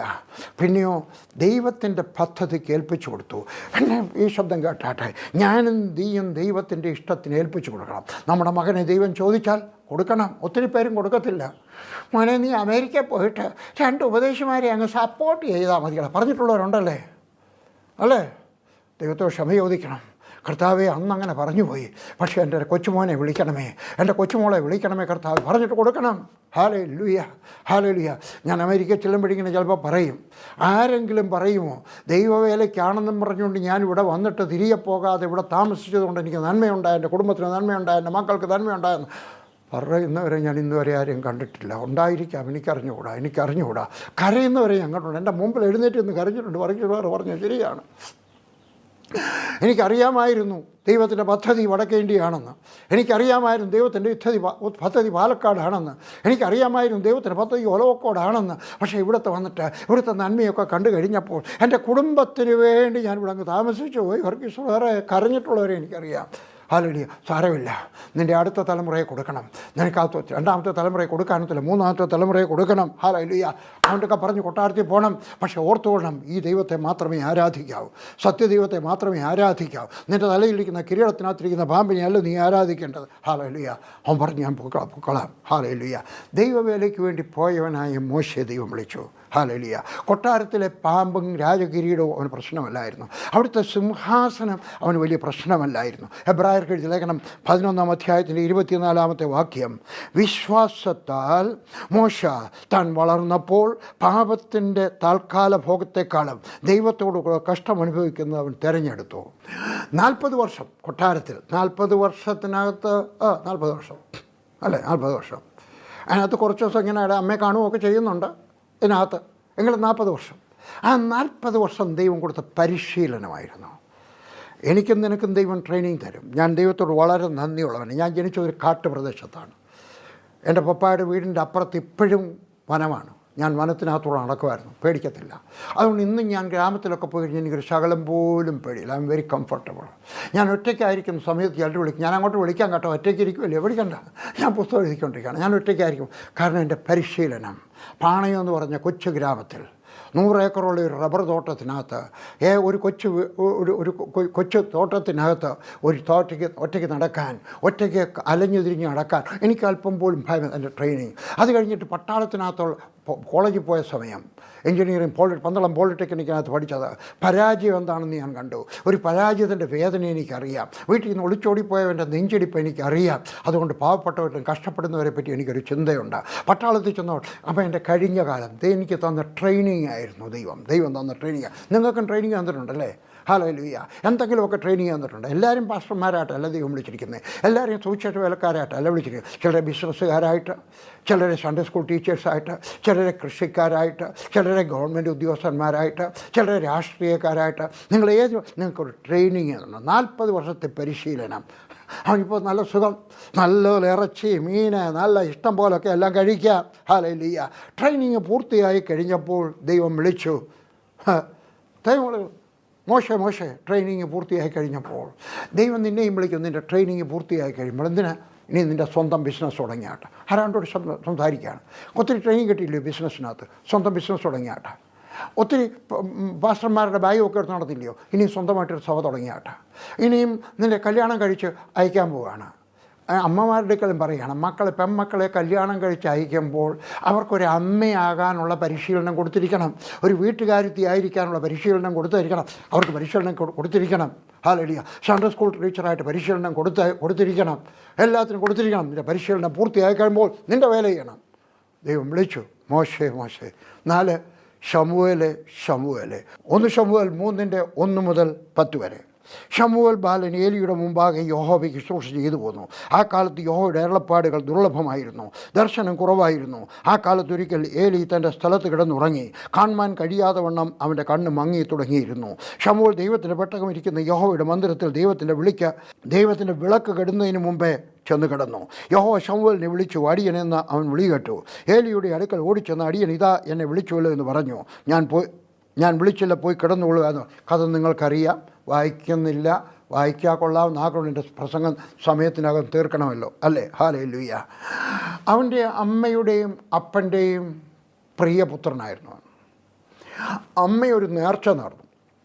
അപ്പൻ നല്ലവനായിരുന്നു. അമ്മ പറഞ്ഞുടനെ അനുവദിച്ചു കൊടുത്തു. ഇന്ന് ചിലരുടെ അമ്മ പറഞ്ഞ അപ്പൻ കേൾക്കത്തില്ല, അപ്പൻ പറഞ്ഞ അമ്മ സമ്മതിക്കത്തില്ല. ദുബായിലിരിക്കുന്ന മോൻ്റെയൊക്കെ സുവിശേഷ വേലയ്ക്ക് പറഞ്ഞു, എൻ്റെ മോനെ ചതിക്കല്ലേടാ, മോളെ 2 പെൺമക്കളെ കെട്ടിക്കാനുണ്ടടാ, അടുത്തവരുടെ പുരയിടം കുറച്ചുകൂടെ വാങ്ങിക്കാനുണ്ടടാ എല്ലാം പറഞ്ഞില്ല. എന്തായാലും ഈ അമ്മ പറഞ്ഞ് ഞാൻ ദൈവത്തിന് നേർന്ന് അതിനെന്താ കൊടുക്കാൻ. അവനെ അവിടെ കൊണ്ടുപോയി. അവനും പറഞ്ഞു കൊണ്ടുപോയിക്കോ. ആരെങ്കിലും എത്ര വയസ്സാണ് മുലകുടി മാറിയപ്പോൾ? എത്ര വയസ്സായിരിക്കും? കൂടിപ്പോയാൽ 9 വയസ്സ്. നിങ്ങൾ വിചാരിക്കും അത്രയും നാൾ പാൽ കുടിക്കും. എൻ്റെ അമ്മച്ചി 1ാം ക്ലാസ്സിൽ പഠിക്കുന്ന സമയത്തും റോഡിൻ്റെ അപ്പുറത്ത് സ്കൂള്, ഇപ്പുറത്ത് വീടാണ്. അമ്മച്ചി പറഞ്ഞു, ബെല്ലടിച്ച് വിടുന്നുടനെ ഓടിച്ചെന്നിട്ട് ചില പാൽ കുടിച്ച് വെച്ച് പിന്നെ വന്നു ഒരാൾ. അപ്പോൾ എത്ര വയസ്സുണ്ടായിരുന്നു? 6 വയസ്സ്, 7-8 വയസ്സ് വരെയൊക്കെ അന്നത്തെ കാലത്ത് പാൽ കുടിക്കും. എത്രയുള്ളപ്പോഴാണ് മോൻ്റെയൊക്കെ പറഞ്ഞു, മോനെ ഞാൻ നിന്നെ നേർന്നു പോയേ ഒക്കത്തുള്ളൂ. അമ്മച്ചിക്ക് വിടാൻ എനിക്കിഷ്ടമില്ല, ഞാൻ അമ്മച്ചിയുടെ കൂടെ കിടക്കത്തുള്ളൂ എന്ന് പറഞ്ഞോ? ഇല്ല, മക്കളെ അതുപോലെ വളർത്തണം കേട്ടോ. ഈ പറയുന്നത് ഉപദേശമാണ് കേട്ടോ. നിങ്ങളുടെ മക്കളെ സ്വന്തം കാലിൽ നിൽക്കാൻ പഠിപ്പിക്കണം. സ്വന്തമായിട്ട് ആഹാരം ഉണ്ടാക്കാൻ ആ മക്കളെ പഠിപ്പിക്കണം. ദോശ ഉണ്ടാക്കാൻ പഠിപ്പിക്കണം. എന്തെങ്കിലുമൊക്കെ ചെയ്യാൻ പഠിപ്പിക്കണം. പെൺമക്കളെ പഠിപ്പിക്കണം, ആ മക്കളെ പഠിപ്പിക്കണം. എൻ്റെ പപ്പായ്ക്കായിട്ട് സ്തോത്രം. റോഡിൽ കിടക്കുന്ന ചാണകന്മാർ പുരയിടത്തിടാൻ എൻ്റെ പപ്പ എന്നെ പഠിപ്പിച്ചു. തലേണ ഇല്ലാതെ കിടക്കാൻ എൻ്റെ പപ്പ എന്നെ പഠിപ്പിച്ചു. ജോലി അന്വേഷിച്ച് എവിടെയെങ്കിലും പോകാനുള്ളത് നാളെ ആർക്കറിയാം? കേരളത്തിൽ ജോലിയില്ലല്ലോ, അല്ലേ? ബോംബെയിലോ മദ്രാസിലോ എവിടെയെങ്കിലും പോകേണ്ടി വരും. അന്നേരം തലേണ ഇല്ലാതെ ആയിരിക്കും കിടക്കേണ്ടത്. അതുകൊണ്ട് വലിയൊരു ഊണുമേശ ഉണ്ടായിരുന്നു. അതിലോട്ട് കിടക്കാരനെ പഠിപ്പിച്ചു. ഹല്ലേലൂയ. അതുകൊണ്ട് ഞാൻ നിങ്ങളുടെ മക്കളെയും സ്വന്തം കാലിൽ നിൽക്കാനായിട്ട് പഠിപ്പിക്കണം. ദേവാലയത്തിൽ ചെന്ന് കഴിഞ്ഞിട്ട് അമ്മ എത്ര ആൾ എപ്പോഴൊക്കെ കാണും അപ്പനെയും? വർഷത്തിലൊരിക്കൽ അപ്പൻ വരുമ്പോൾ, അല്ലെങ്കിൽ കൂടിപ്പോയ 3 പ്രാവശ്യം വന്നു, 2-3 ദിവസം കെട്ടിപ്പിടിച്ച് ഉമ്മ കൊടുത്ത് പോയി. അവൻ സമ്മതിച്ചു കൊടുത്തു. ദൈവത്തിൻ്റെ വേലയ്ക്ക് പോകുന്നവർ, പ്രത്യേകിച്ച് ദൂരദേശത്തേക്ക് പോകുന്നവർ വില കൊടുക്കണം കേട്ടോ. വില കൊടുത്തേ ഒക്കത്തുള്ളൂ. ഹല്ലേലൂയ. എൻ്റെ ഇളയ പെങ്ങളുടെ കല്യാണം നടന്ന് എനിക്ക് ഓർമ്മയുണ്ട്. പെങ്ങളുടെ എഴുത്തു വന്നു. ഞാൻ അവളെ ഇളയ സഹോദരി എന്നാണ് വിളിക്കുന്നത്. ഏറ്റവും കൂടുതൽ സ്നേഹമുള്ളവരായിരുന്നു. ഇളയ പെങ്ങളാകുമ്പോൾ അങ്ങനെ ഉണ്ടാവും കേട്ടോ. എനിക്ക് എല്ലാവരും ഒരുപോലെ ആണെങ്കിലും അവളോട് ഇച്ചിരി കൂടുതൽ സ്നേഹം. ഇളയ പെങ്ങൾ, ഇളയ സഹോദരി എൻ്റെയൊക്കെ പറഞ്ഞ് അച്ഛൻ കല്യാണത്തിന് വരത്തില്ലയോ? പോകാനൊത്തില്ല. എന്താ കാര്യം? എൻ്റെ ഈ വണ്ടിക്കൂലിയില്ലായിരുന്നു. അത്രയേ ഉള്ളൂ കാര്യം. പോകാനൊത്തില്ല. കർത്താവിൻ്റെ വേലയ്ക്കായിട്ട് ദൂരസ്ഥലത്തേക്ക് പോകുന്ന സമയത്ത് നിനക്കൊരു വില കൊടുക്കേണ്ടി വന്നേക്കാം. ഹല്ലേലൂയ. വർഷത്തിലൊരിക്കൽ അവൻ്റെ അപ്പന് വേറൊരു ഭാര്യയുണ്ട്. ആദ്യത്തെ ഒരു ഭാര്യയുണ്ട്, വേറൊരു സുന്ദരിയായ ഒരു ഭാര്യയുണ്ട്. അപ്പന് രണ്ടാമത്തെ ഒരു ഭാര്യയുണ്ട്, പെനീന. ഈ അമ്മയെടുക്കൽ, ഹന്നായെടുക്കൽ കുത്തുവാക്ക് പറയുന്നവളാണ്. അതുകൊണ്ട് പലപ്പോഴും വീട്ടിൽ പോയിട്ട് ഒരു പ്രതികാരമൊക്കെ ചെയ്തിട്ട് വരാം, രണ്ടൊക്കെ വർത്താനൊക്കെ പറഞ്ഞ് കേട്ടാ എന്ന് പറയാം. ഇല്ല, നിനക്ക് പലതും ചെയ്യണമെന്ന് ആഗ്രഹം തോന്നും. നിൻ്റെ അമ്മയ്ക്കൊരു ഷർട്ട്, ഒരു സാരി വാങ്ങിച്ചു കൊടുക്കണം ചിലപ്പോൾ ആഗ്രഹം തോന്നും, ഒത്തില്ലെന്ന് വരാം. നിങ്ങളുടെ പെങ്ങളുടെ കല്യാണത്തിൻ്റെ ഒരു സാരി വാങ്ങിച്ചു കൊടുക്കണമെന്ന് ആഗ്രഹം തോന്നിയെന്ന് വരാം, ഒത്തില്ലെന്ന് വരാം. അവരുടെ പ്രസവത്തിന് കുറച്ച് രൂപ കൊടുക്കണം. ദൈവവേലയ്ക്ക് പോകുമ്പോൾ നിനക്ക് ചില സാക്രിഫൈസ്, ചില ത്യാഗങ്ങൾ ഉണ്ടാകും. അനുഭവിച്ചിട്ടാണ് ഞാൻ പറയുന്നത്. പെങ്ങളുടെ കല്യാണത്തിന്, ബാക്കി പലതിനും. എൻ്റെ പപ്പ എൻ്റെയൊക്കെ പറഞ്ഞു, എടാ നിൻ്റെ ഇളയ പെങ്ങളുടെ കല്യാണത്തിന് 1000 രൂപ നീ തന്നില്ലല്ലോടാ. പിന്നെ ഞാൻ ഇല്ലായിരുന്നു പറഞ്ഞപ്പോൾ പിന്നെ പപ്പ വിശ്വസിച്ചു. പപ്പ വിചാരിച്ചു ഉണ്ടായിട്ട് പോയിരിക്കല്ലയോ. അപ്പോൾ ആളുകളും പറഞ്ഞു, ആഹാ ഇപ്പോൾ മോനെ 2 ആൺമക്കൾ പെന്തിക്കോസ്തിലല്ലേ, ഇപ്പോൾ പാപ്പി സാറിന് എന്തോ ഇപ്പോൾ പ്രയാസം എന്നൊക്കെ വിചാരിച്ചു. നിനക്ക് ചെയ്യണമെന്ന് വിചാരിക്കുന്ന പലതും നിനക്ക് ചെയ്യാനൊത്തില്ല എന്ന് വരാം. ഹല്ലേലൂയ. അവൻ ദൈവാലയത്തിൽ ചെന്ന് കടന്നു. കേട്ടാട്ടെ, 2-ാം അധ്യായത്തിൻ്റെ 18-ാമത്തെ വാക്യം. അവൻ്റെ യോഗ്യത എന്തുകൊണ്ടാണ് അവനെ 2 പ്രാവശ്യം വിളിച്ചത്? 2:18. ഹല്ലേലൂയ. 2:18. ശമൂവേൽ എന്ന ബാലനോ പഞ്ഞിനൂൽ കൊണ്ടുള്ള അങ്കി ധരിച്ചു യഹോവയുടെ സന്നിധിയിൽ ശുശ്രൂഷ ചെയ്യുന്നു. എന്ന് പറഞ്ഞാൽ വേർപ്പുണ്ടാക്കാത്ത വസ്ത്രം, നാറ്റമുണ്ടാക്കാത്തതായിട്ടുള്ള വസ്ത്രം. എൻ്റെ ശബ്ദം കേൾക്കുന്ന സഹോദര സഹോദരി, നിൻ്റെ ജീവിതം കൊണ്ട്, നിൻ്റെ പെരുമാറ്റം കൊണ്ട്, നിൻ്റെ സംസാരം കൊണ്ട്, നിൻ്റെ നോട്ടം കൊണ്ട് ദൈവനാമത്തിന് അപമാനം ഉണ്ടാകരുത് കേട്ടോ. ബൈബിൾ സ്കൂൾ പഠിക്കുന്നവർ ശ്രദ്ധിക്കണം. വേദപുസ്തകം കൊണ്ട് നടക്കുന്ന വിശ്വാസികൾ ശ്രദ്ധിക്കണം. നിൻ്റെ സംസാരം കൊണ്ട്, നിൻ്റെ നോട്ടം കൊണ്ട് ദൈവനാമത്തിന് അപമാനം ഉണ്ടാകുവാൻ പാടില്ല കേട്ടോ. നാറ്റം ഉണ്ടാകുന്ന വസ്ത്രം ധരിക്കരുത്. എന്ന് വെച്ചാൽ പൗഡർ ഇടണമെന്നുമല്ല ഞാൻ പറഞ്ഞതിൻ്റെ അർത്ഥം. ഹല്ലേലൂയ. നിൻ്റെ പെരുമാറ്റം, നിൻ്റെ ജീവിതം നാറ്റം ഉണ്ടാക്കാത്തതായിരിക്കണം. 3-ാം അധ്യായത്തിൻ്റെ 1-ാമത്തെ വാക്യം. യഹോവയുടെ ശുശ്രൂഷ ഏലി പറഞ്ഞതുപോലെ ചെയ്തു. ശമൂവേൽ ബാലൻ ഏലിയുടെ മുമ്പാകെ ശുശ്രൂഷ ചെയ്തു പോന്നു. ആ കാലത്ത് യഹോവയുടെ അരുളപ്പാടുകൾ ദുർലഭമായിരുന്നു, ദർശനം കുറവായിരുന്നു. ഏലിയുടെ മുമ്പാകെ, അവൻ്റെ സീനിയർ പാസ്റ്ററിൻ്റെ മുമ്പാകെ, അവൻ്റെ തിരുമേനിയുടെ മുമ്പാകെ, അവൻ്റെ വലിയ ശുശ്രൂഷക്കാരൻ്റെ മുമ്പാകെ അയാളുടെ കൽപ്പന പ്രകാരം. ഹല്ലേലൂയ. നിങ്ങൾ ആരുടെ കൂടാണോ പ്രവർത്തിക്കുന്നത് അവർക്ക് അധീനപ്പെട്ടിരിക്കണം. അവരോട് മത്സരിക്കരുത്. ഇഷ്ടപ്പെടുന്നില്ലയോ വിട്ടുവെച്ച് വേറെ ആണ്ടൊക്കെ പോയാട്ടെ. പക്ഷേ അദ്ദേഹത്തിലൂടെ പ്രവർത്തിക്കുന്നിടത്തോളം വിശ്വസ്തനായിരിക്കണം. എനിക്കിപ്പോഴും ഓർമ്മയുണ്ട്, എൻ്റെ കൂടെ പ്രവർത്തിച്ച എൻ്റെ വലതുകരമായിരുന്നത് ഈപ്പച്ചനാണ്. ഞാനും ഈപ്പച്ചനും കൂടെ എയർപോർട്ടിലൊരിക്കൽ പോയി നിൽക്കുകയാണ്. ഈപ്പച്ചൻ അന്ന് പ്രായം അധികമായിട്ടില്ല. എൻ്റെ കൂടെ വന്നിട്ട് 86, എൻ്റെ കൂടെ വന്നിട്ട് 10 വർഷമായി കാണും. കല്യാണം കഴിച്ചതാണ്. ഞങ്ങൾ എയർപോർട്ടിൽ നിൽക്കുകയാണ്. ഞങ്ങളുടെ 2-3 സഹോദരന്മാർ ആംസ്റ്റർഡാമിലെ കോൺഫറൻസിൽ പോയി. 1986 അവർ വരുമ്പോൾ അവരെ സ്വീകരിക്കാനായിട്ട് ഇങ്ങനെ നോക്കുകയൊക്കെയാണ്. അവിടെ നിൽക്കുമ്പോഴാണ് എനിക്ക് ശത്രുതയുള്ള ഒരു മനുഷ്യൻ, എനിക്ക് പിണക്കമുള്ള ഒരു മനുഷ്യൻ. ശത്രുത എന്ന് പറയുന്ന നല്ലത് അന്നത്തെ കാലത്ത്. പിന്നീട് ഞാൻ മിത്രമായി, വേദോസ്തം കുറച്ചുകൂടെ പഠിച്ചു വന്നു കഴിഞ്ഞപ്പോൾ. അവിടുന്ന് വരുന്നു എനിക്ക് ദോഷം ചെയ്ത ഒരു മനുഷ്യൻ, എന്നെപ്പറ്റി ദോഷമായിട്ട് എല്ലാവരോടും പറഞ്ഞ മനുഷ്യൻ, സകലർക്കും, കേരളത്തിലും അമേരിക്കയിലും ജോൺ ഓസ്റ്റിനും എല്ലാവർക്കും എഴുത്തെഴുതിയ മനുഷ്യൻ, ഇന്ത്യൻ ഇവാഞ്ചലിസ്റ്റിക് എന്ന് പറയുന്നത് കള്ളന്മാരുടെ ഗുഹയാണെന്ന് എഴുതിയ മനുഷ്യൻ വരുന്നു. ഞാനിങ്ങനെ നിന്നു, എൻ്റെ ശത്രു വരുന്നു. അന്നത്തെ ശത്രുവാണ് കേട്ടോ. മരിക്കുന്നത് വരെ പിന്നെ ഞങ്ങൾ മിത്രങ്ങളായിരുന്നു. വർഷങ്ങൾ കുറേ കഴിഞ്ഞപ്പോൾ അദ്ദേഹം വന്നു. അവിടെ വന്നു കൊണ്ട് എൻ്റെ അടുക്കോട്ടിങ്ങോട്ട് വെച്ച് അദ്ദേഹം കൈ നീട്ടി. ഞാൻ അദ്ദേഹത്തെ കാണാത്തതുപോലെ ഇങ്ങനെ നിന്നു, അങ്ങനെ ഒരാളില്ലെന്നുള്ളതുപോലെ. As though he was not there. അത് കഴിഞ്ഞപ്പോൾ അദ്ദേഹം ഈപ്പച്ചൻ്റെ അടുക്കോട്ട് കൈ നീട്ടി. ഏപ്പച്ചനുമായിട്ട് പണക്കമില്ല. ഈപ്പച്ചൻ കൈ നീട്ടിയില്ല. എന്താ കാര്യം? അദ്ദേഹത്തിൻ്റെ ലീഡറായ, അദ്ദേഹത്തിൻ്റെ മെൻറ്ററായ, അദ്ദേഹത്തിൻ്റെ മൂത്ത സഹോദരനായ ഞാൻ കൈനീട്ടി. ഞാൻ പറഞ്ഞില്ല ഈ പച്ചൻ്റെ കൈ നീട്ടരുത്. ഈ പച്ചൻ കൈ നീട്ടിയിരുന്നെങ്കിൽ ഞാൻ പണങ്ങത്തില്ലായിരുന്നു. പക്ഷെ ഞാൻ കൈ നീട്ടിയില്ല. കാലങ്ങൾ കുറേ കഴിഞ്ഞ് ഞാൻ മറ്റേ ആ മനുഷ്യനുമായിട്ട് നിരപ്പായി. ഞാൻ അദ്ദേഹത്തിൻ്റെ വീട്ടിൽ പോയി. അദ്ദേഹത്തിൻ്റെ കൂടെ രാത്രി താമസിച്ചു. പിന്നെ പലപ്പോഴും പോയിട്ടുണ്ട്. അദ്ദേഹം എന്നെ സ്നേഹിച്ചു. ഞാൻ നിങ്ങളൊക്കെ പറയുന്നതിൻ്റെ അർത്ഥം, നിങ്ങൾ ആരുടെ കൂടാണോ പ്രവർത്തിക്കുന്നത് അവരോട് വിശ്വസ്തരായിരിക്കണം. അവർക്ക് ദോഷം ചെയ്യരുത്, വിട്ടുപോകാൻ ദോഷം ചെയ്യരുത്, പിരിയേണ്ടിയതുപോലെ പിരിയണം. അവരുടെ ഭാര്യയ്ക്ക് ദോഷം ചെയ്യരുത്, അവരുടെ മക്കൾക്ക് ദോഷം ചെയ്യരുത്. ഇദ്ദേഹം വിശ്വസ്തനായിട്ട് ഏലിയുടെ മുമ്പാകെ വേല ചെയ്തു. 3-ാം അധ്യായത്തിൻ്റെ 3-ാമത്തെ വാക്യം. ശമൂവേൽ ദൈവത്തിൻ്റെ പെട്ടകം ഇരിക്കുന്ന യഹോവയുടെ മന്ദിരത്തിൽ ദൈവത്തിൻ്റെ വിളക്ക് കെടുന്നതിന് മുമ്പേ ചെന്ന് കിടന്നു. Hallelujah, hallelujah. അവൻ എവിടെയാണ് പോയി കിടന്നത്?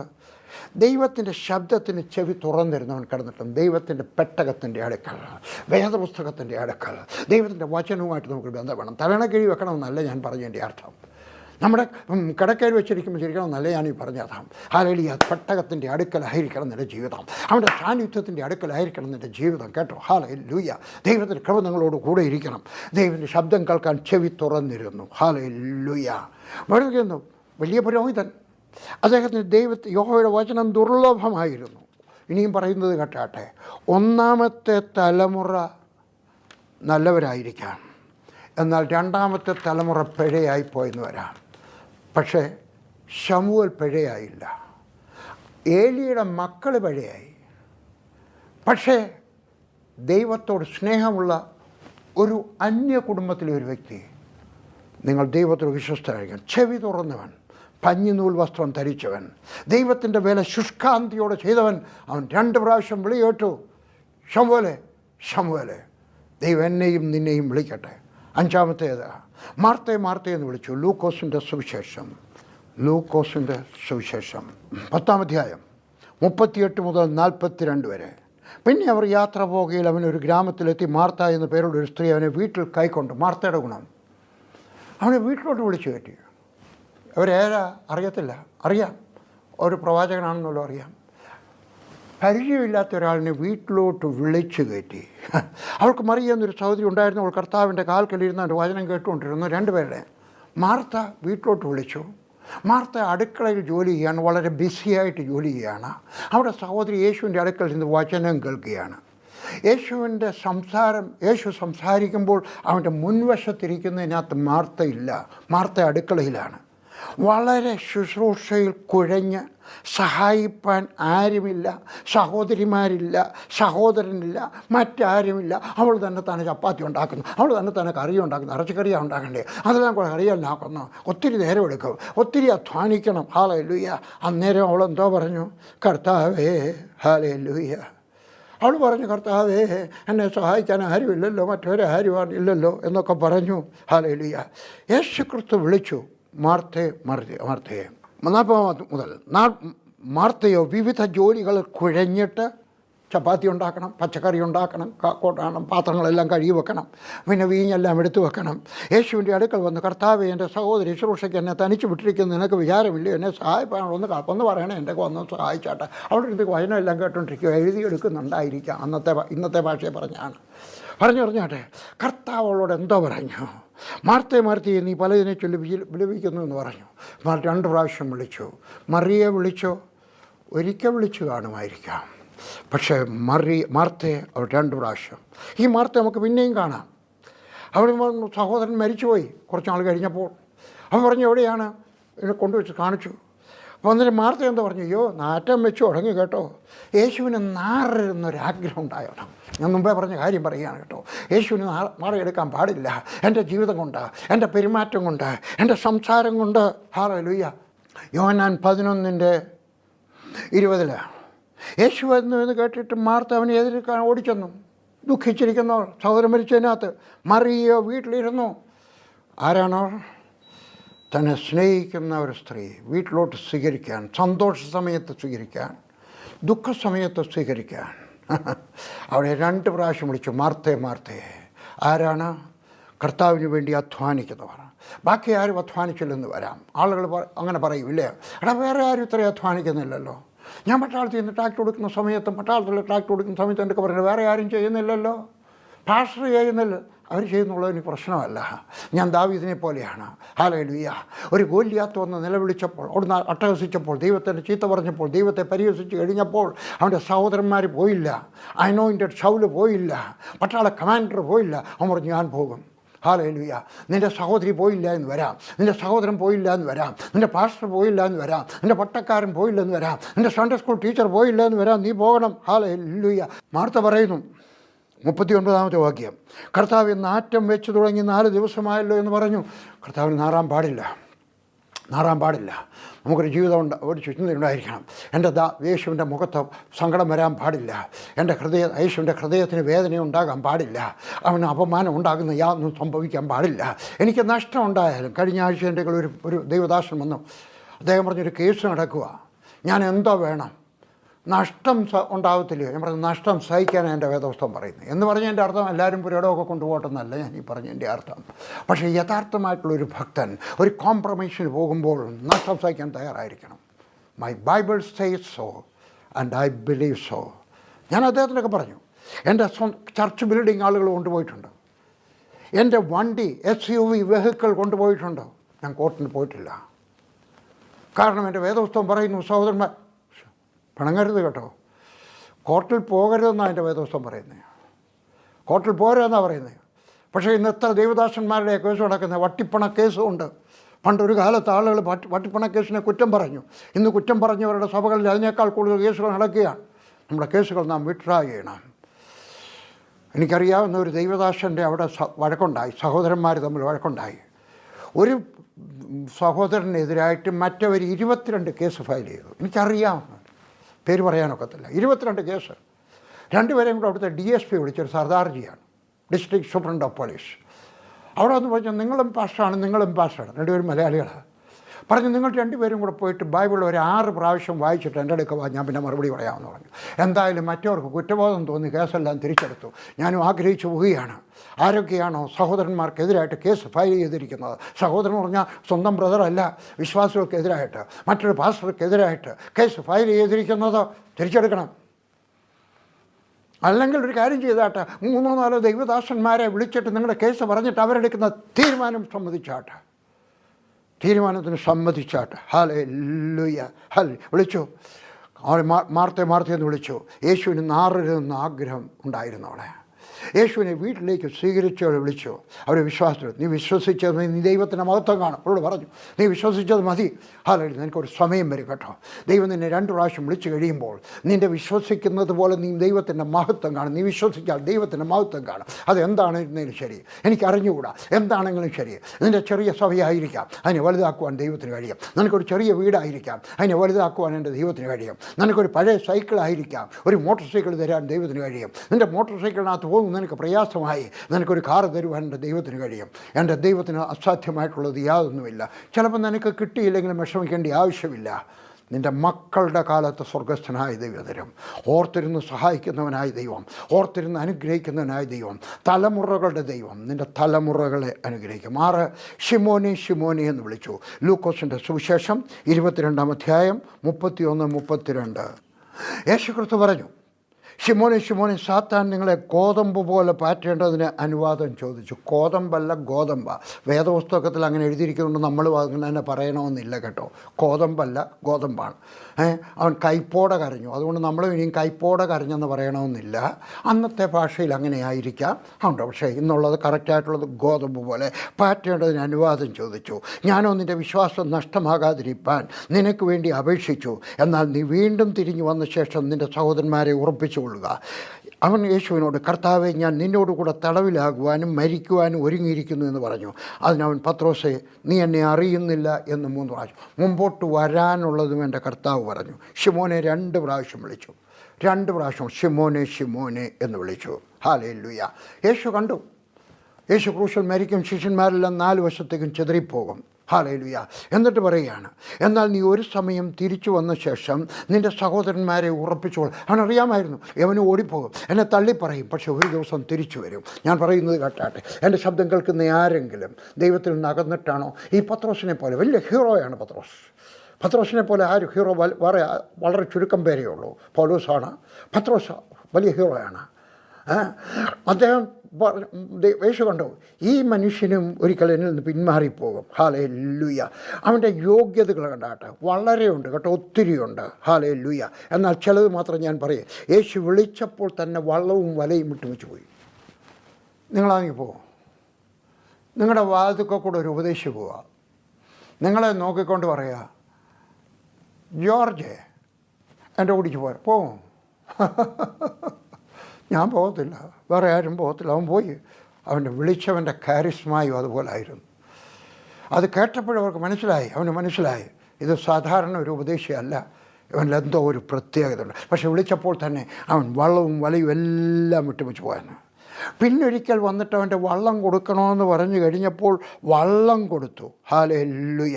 യേശു പേര് പറയുമ്പോഴും പത്രോസിൻ്റെ പേര് പറഞ്ഞു. ഒന്നാമൻ പത്രോസ്, ഒന്നാമൻ സാവധാനത്തിൽ വളർന്നു. നിൻ്റെ വളർച്ചയ്ക്ക് സാവധാനമുണ്ട് കേട്ടോ, നിൻ്റെ വളർച്ചയ്ക്ക് ഒരു വളർച്ചയുണ്ട് കേട്ടോ. ഹല്ലേലൂയ. പെട്ടെന്ന് നീ ഒന്നാം സ്ഥാനത്ത് എത്തിച്ചേരുന്നില്ല, നീ താഴെ നിന്നായിരിക്കും മേളിലോട്ടായിരിക്കാം, ചിലപ്പോൾ ഈ ഇടയ്ക്കൊന്ന് താഴോട്ട് ഇറങ്ങിപ്പോയെന്ന് വരാം. പക്ഷേ നീ ഒരു ദിവസം മേളിലെത്തുവാൻ തക്കവണ്ണം കർത്താവിനോട് ചേർന്ന് നടക്കണം. ഒന്നാമൻ പത്രോസ് ആയിരുന്നു. ഹല്ലേലൂയ. ഹല്ലേലൂയ. ആദ്യം വാസ്തവത്തിൽ യേശു വിളിച്ചത് അന്ത്രയോസിനെയാണ്, പിന്നെയാ പത്രോസ്. പക്ഷെ പത്രോസ് അവിടുന്ന് ഉയർന്നു. മറ്റുള്ളവരെ കവച്ചു വെച്ചിട്ട്, അങ്ങനെ പറഞ്ഞു, മറ്റവരെ കവച്ചു വെച്ചിട്ടില്ല, മറ്റുള്ളവരെ മാറ്റി നിർത്തിയിട്ട് മുമ്പോട്ട് പോകാണ്. Sometime God will remove somebody from your eyesight and take you further so that you will come first. അതുപോലെ അവൻ്റെ നോട്ടത്തിനനുസരിച്ച് ജീവിക്കണം. നിൻ്റെ കൈകൾ വിശുദ്ധിയുള്ളതായിരിക്കണം, നിൻ്റെ കാലുകൾ വിശുദ്ധിയുള്ളതായിരിക്കണം, നീ ഒരു ഹാർഡ് വർക്കർ ആയിരിക്കണം, അവൻ പറയുന്നതെല്ലാം അനുസരിക്കുവാൻ ഒരു വെമ്പലുള്ളവനായിരിക്കണം. ഞാൻ എപ്പോഴും ഇങ്ങനെ പറയും, കമ്മ്യൂണിസ്റ്റ് പാർട്ടി വിട്ടും വെച്ച് ദൈവവേലയ്ക്ക് വന്നിട്ടുള്ളവർ വളരെ ധീരന്മാരാണ്. അവർക്ക് വലിയൊരു ഒരു ഒരു ഒരു ഒരു കുതിപ്പുണ്ട്. ഹല്ലേലൂയ. നമുക്കെല്ലാവർക്കും അതേപോലെ ഒരു കുതിപ്പുണ്ടായിരിക്കണം. നമ്മൾ കമ്മ്യൂണിസ്റ്റ് പാർട്ടി വിട്ടവരായിരിക്കത്തില്ല, കമ്മ്യൂണിസ്റ്റ് പാർട്ടി തന്നെ ആയിരിക്കാം, എങ്കിലും യേശുക്രിസ്തുവിൻ്റെ സാക്ഷ്യം പറയുവാൻ നിങ്ങൾക്കൊരു കുതിപ്പുള്ളവരായിരിക്കണം. ഹല്ലേലൂയ. വെറുതെ ഇരുന്നുകൊണ്ട് പറയുന്നവരല്ല, പിന്നെ ഒരു കുതിപ്പുള്ളവരായിരിക്കണം ദൈവത്തിൻ്റെ കാര്യം പറയുമ്പോൾ. ഹല്ലേലൂയ. അവനെ വിളിച്ചു, പത്രോസിനെ വിളിച്ചു ചോദിച്ചപ്പോഴെല്ലാം കൊടുക്കുവാൻ ധൈര്യമുള്ളവൻ. മാത്രമല്ല യേശുക്രിസ്തുവിനെ പിടിക്കാൻ പറ്റുന്ന വാളെടുത്തു. നമ്മൾ വാളെടുക്കണമെന്ന് പറഞ്ഞില്ല, പക്ഷേ അവനകത്ത് എൻ്റെ യേശുവിനെ പ്രൊട്ടക്റ്റ് ചെയ്യണം, എൻ്റെ യേശുവിന് ദോഷം വരാൻ പാടില്ല, അങ്ങനെയുള്ളൊരു വിചാരം നമുക്കുണ്ടായിരിക്കണം. അവനെ കർത്താവ് വിളിച്ചു, ശിമോനെ ശിമോനെ എന്ന് 2 പ്രാവശ്യം വിളിച്ചു. 7-ാമത്തേത് ശൗലേ ശൗലേ എന്ന് വിളിച്ചു. യേശു വാസ്തവത്തിൽ യേശുവും വിളിച്ചു 2 പ്രാവശ്യം ദൈവത്തെ കേട്ടോ, പിതാവേ പിതാവേ. അത് പിന്നീട് എപ്പോഴെങ്കിലും പറഞ്ഞു, നിങ്ങൾ കേട്ടിട്ടുണ്ട്, അത്രയും പ്രാവശ്യം കേട്ടിട്ടുണ്ട്. ശൗലേ ശൗലേ എന്ന് വിളിച്ചു. അപ്പോസ്തല പ്രവൃത്തി 11-ാം അധ്യായത്തിൻ്റെ 1 മുതൽ 4 വരെ. ജാതികളും ദൈവവചനം കൈക്കൊണ്ടുവന്ന അപ്പോസ്തലന്മാരും യഹൂദിയിലുള്ള സഹോദരന്മാരും കേട്ടു. പത്രോസ് യെരൂശലേമിൽ എത്തിയപ്പോൾ പരിച്ഛേദനക്കാർ അവനോട് വാദിച്ചു, നീ പരിച്ഛേദന ഏൽക്കാത്തവരുടെ അടുക്കൽ ചെന്ന് അവരോടുകൂടെ ഭക്ഷിച്ചു എന്ന് പറഞ്ഞു. പത്രോസ് കാര്യം ആദ്യം മുതൽ ക്രമമായിട്ട് അവരോട് പറഞ്ഞു. 9-ാം അധ്യായം, അപ്പോസ്തല പ്രവൃത്തി 9-ാം അധ്യായം 1 മുതൽ 4 വരെ. ശൗൽ കർത്താവിൻ്റെ ശിഷ്യന്മാരുടെ നേരെ ഭീഷണിയും കൊലവിളിയുമായി മഹാപുരോഹിതൻ്റെ അടുക്കൽ ചെന്നു. ദമസ്കസിൽ ഈ മാർഗ്ഗക്കാരായ വല്ല പുരുഷന്മാരെയോ സ്ത്രീകളെയോ കണ്ടാൽ അവരെ പിടിച്ചുകെട്ടി യെരൂശലേമിലേക്ക് കൊണ്ടുവരാൻ തക്കവണ്ണം അവിടുത്തെ പള്ളികൾക്ക് മഹാപുരോഹിതനോട് അധികാരപത്രം വാങ്ങി. അവൻ പ്രയാണം ചെയ്ത് ദമസ്കസിൽ സമീപിച്ചപ്പോൾ പെട്ടെന്ന് ആകാശത്തു നിന്ന് ഒരു വെളിച്ചം അവൻ്റെ ചുറ്റും മിന്നി. അവൻ നിലത്ത് വീണു. ശൗലേ ശൗലേ എന്ന് എന്നെ ഉപദ്രവിക്കുന്ന എന്തെന്ന് അവനോട് പറയുന്ന ഒരു ശബ്ദം കേട്ടു. ആര് കേട്ടു? ദൈവത്തിൻ്റെ ശത്രു. ദൈവത്തിന് ശത്രുവില്ല, പക്ഷേ അവന് ദൈവം ശത്രുവാണ്. ദൈവം ആരുടെയും ശത്രുവല്ല, നിൻ്റെയും ശത്രുവല്ല കേട്ടോ. മന്ത്രവാദിയുടെ ശത്രുവല്ല, ദൈവത്തെ ചീത്ത പറയുന്നവൻ്റെ ശത്രുവല്ല. ദൈവം സകലരെയും സ്നേഹിക്കുന്നു. അവൻ കൊലയും ഭീഷണിയും. ഹല്ലേലൂയ. അവൻ്റെ വിചാരം എന്തോ, ഞാൻ വലിയ കാര്യം ദൈവത്തിന് വേണ്ടി ചെയ്യുന്നതാണ്. അവൻ ഇങ്ങനെയുള്ള ഈ മാർഗ്ഗക്കാരെ വല്ലവരും, ക്രിസ്ത്യാനികളെന്ന് പറഞ്ഞില്ല, ശിഷ്യം, ഈ മാർഗ്ഗക്കാർ നമ്മൾ ആരായിരിക്കണം? കർത്താവ് യേശു ക്രിസ്തുവിൻ്റെ മാർഗ്ഗക്കാരായിരിക്കണം, അവൻ്റെ വഴികളിൽ നടക്കുന്നവരായിരിക്കണം. നമ്മുടെ പേരതായിരിക്കണം കേട്ടോ. ഈ മാർഗ്ഗക്കാരാരെങ്കിലും, ഏത് മാർഗ്ഗക്കാർ? യേശുവിൻ്റെ മാർഗ്ഗക്കാർ. ഹല്ലേലൂയ. ഹല്ലേലൂയ. നമ്മൾ മാർഗ്ഗക്കാരായിരിക്കണം. പഴയ കാലത്ത്, ആദ്യകാലത്തെ മിഷണറിമാരൊക്കെ ഇവിടെ വന്നു കഴിഞ്ഞപ്പോൾ, അല്ലേ, അന്ത്യോക്യയിൽ നിന്നൊക്കെ വന്നപ്പോൾ മാർഗ്ഗം കളി കൊണ്ടുവന്നു. ഏത് മാർഗ്ഗം കളി? ഈ മാർഗ്ഗം കളി. ഈ മാർഗ്ഗത്തിൽ പോകുന്നവരുടെ, ഞാൻ മാർഗ്ഗം കളി ശരിയാണെന്നൊന്നും അല്ല പറഞ്ഞു എൻ്റെ അർത്ഥം കേട്ടോ. കളിക്കുന്നവർ കളിക്കട്ടെ, നല്ലതാണ്. ദുഃഖത്തിൽ നിന്നൊക്കെ ഒന്ന് വിടുതൽ പ്രാപിക്കുന്നത് നല്ലതാണ്. പക്ഷേ നമ്മൾ ഈ മാർഗ്ഗക്കാരായിരിക്കണം. ഏത് മാർഗ്ഗം? കർത്താവിൻ്റെ മാർഗ്ഗം. ആളുകളുടെ വർഗീസ് ബന്ധുക്കോസുകാരനോ അല്ല, മർത്തവക്കാരനോ അല്ല, യാക്കോവക്കാരനോ അല്ല, പിന്നെ ഞാൻ യേശുവിൻ്റെ മാർഗ്ഗക്കാരൻ, ഞാൻ അവൻ്റെ ശിഷ്യനാണ്, ഞാൻ ഈ മാർഗ്ഗത്തിലുള്ളവനാണ്. നിങ്ങളെന്നെ ഏത് കൂട്ടത്തിൽ വേണമെങ്കിലും വിളിച്ചോ. പക്ഷേ ഞാൻ യേശുവിൻ്റെ കൂടെ നിൽക്കുന്നതാണ്, യേശുവിൻ്റെ കൂടെ നിൽക്കുന്ന മനുഷ്യനാണ്, യേശുവിൻ്റെ മാർഗ്ഗത്തിലുള്ളവരാണ്. ഹല്ലേലൂയ. അവൻ ദമസ്കസ് പട്ടണത്തിന് സമീപിച്ചപ്പോൾ, ഹല്ലേലൂയ, അവിടെ ചെന്നപ്പോഴാണ് ദൈവത്തിൻ്റെ ശബ്ദം കേട്ടത്. എന്താ ദമസ്കസിൻ്റെ പട്ടണത്തിൻ്റെ ഗുണം? അവിടെ പല സിനഗോഗുകളുണ്ടായിരുന്നു, പ്രാർത്ഥിക്കുന്ന പലരും ഉണ്ടായിരുന്നു. പ്രാർത്ഥിക്കുന്ന പലരും ഉണ്ടാകുമ്പോൾ അതിന് വലിയ ബലമുണ്ട്. ഒരാളുണ്ടെങ്കിലും ബലമുണ്ട്. അവിടെ വന്നു കഴിഞ്ഞപ്പോൾ ബാക്കിയുള്ളതൊന്നും എല്ലാം പിടിച്ചു, അവരെ പിടിച്ച് കെട്ടി വലിച്ചടിച്ചു കൊണ്ടുപോവുകയാണ് മഹാപുരോഹിതൻ്റെ അടുക്കൽ നിർത്തുവാൻ. പക്ഷേ ഇവിടെ വന്നു കഴിഞ്ഞപ്പോൾ അവിടെ സിനഗോഗ് ഒന്നല്ല, പല സിനഗോഗുകളുണ്ടായിരുന്നു. ഹല്ലേലൂയ. പ്രാർത്ഥിക്കുന്നവരുടെ എണ്ണം കൂടട്ടെ, പ്രാർത്ഥിക്കുന്നവരുടെ സഭയിലുണ്ടാകട്ടെ. ഹല്ലേലൂയ. അത് കത്തോലിക്കരായിരിക്കാം, യാക്കോബക്കാരായിരിക്കാം, മർത്തോമക്കാരായിരിക്കാം, പെന്തിക്കോസ്തുകാരായിരിക്കാം, ബ്രദറുകാരായിരിക്കാം, ആരെങ്കിലുമൊക്കെ ആയിരിക്കാം. പക്ഷെ ആരെങ്കിലും ദൈവത്തെ വിളിക്കുന്നവരുടെ എണ്ണം കൂടിക്കഴിയുമ്പോൾ അവിടെ ഒരു അനുഗ്രഹത്തിൻ്റെ വെളിച്ചം ഉണ്ടാകും. കേരളത്തിലെ സ്ഥലങ്ങൾ നോക്കിയാട്ടെ, ഏതൊക്കെ സ്ഥലത്താണ് കൂടുതൽ ഉയർച്ചയുള്ളത്? എവിടെയൊക്കെയാണോ യഹോവയായ ദൈവത്തെ പിതാവിൻ്റെയും പുത്രൻ്റെയും പരിശുദ്ധാത്മാവിൻ്റെയും നാമത്തിൽ പ്രാർത്ഥിക്കുന്നവരുടെ എണ്ണം കൂടുതലുള്ളത്, സഭകൾ കൂടുതലുള്ളത്, ആരാധന കൂടുതലുള്ളത്, അവിടെ ഒരു വെളിച്ചം ഉണ്ടാകുന്നു. ഹല്ലേലൂയ. ഇന്നത്തെ കാലത്ത് 360 കിലോമീറ്ററാണ് ഷൗല് പോയത്. 360 കിലോമീറ്റർ. നിങ്ങൾ ആലോചിച്ചാട്ടെ, തിരുവനന്തപുരത്ത് നിന്ന് എവിടെ വരെയുണ്ട്? 360 കിലോമീറ്റർ. എനിക്കറിയില്ല, എറണാകുളം വരെ ആയിരിക്കും. അത്രയും ദൂരവും പോവുകയാണ് കേട്ടോ, പോവുകയാണ്. സിറിയയിലെ പ്രധാനപ്പെട്ട പട്ടണമാണത്. തീഷ്ണതയുള്ളവരാണ്, തീഷ്ണതയുള്ളൊരു. പണ്ടൊരു ദൈവദാസൻ ഇങ്ങനെ പറഞ്ഞു, a wild fire is better than no fire. ഒട്ടും തീയില്ലാത്തതിനേക്കാൾ നല്ലതൊരു കാട്ടുതീ. സഭയിലെ കാര്യം പറഞ്ഞതാണ്.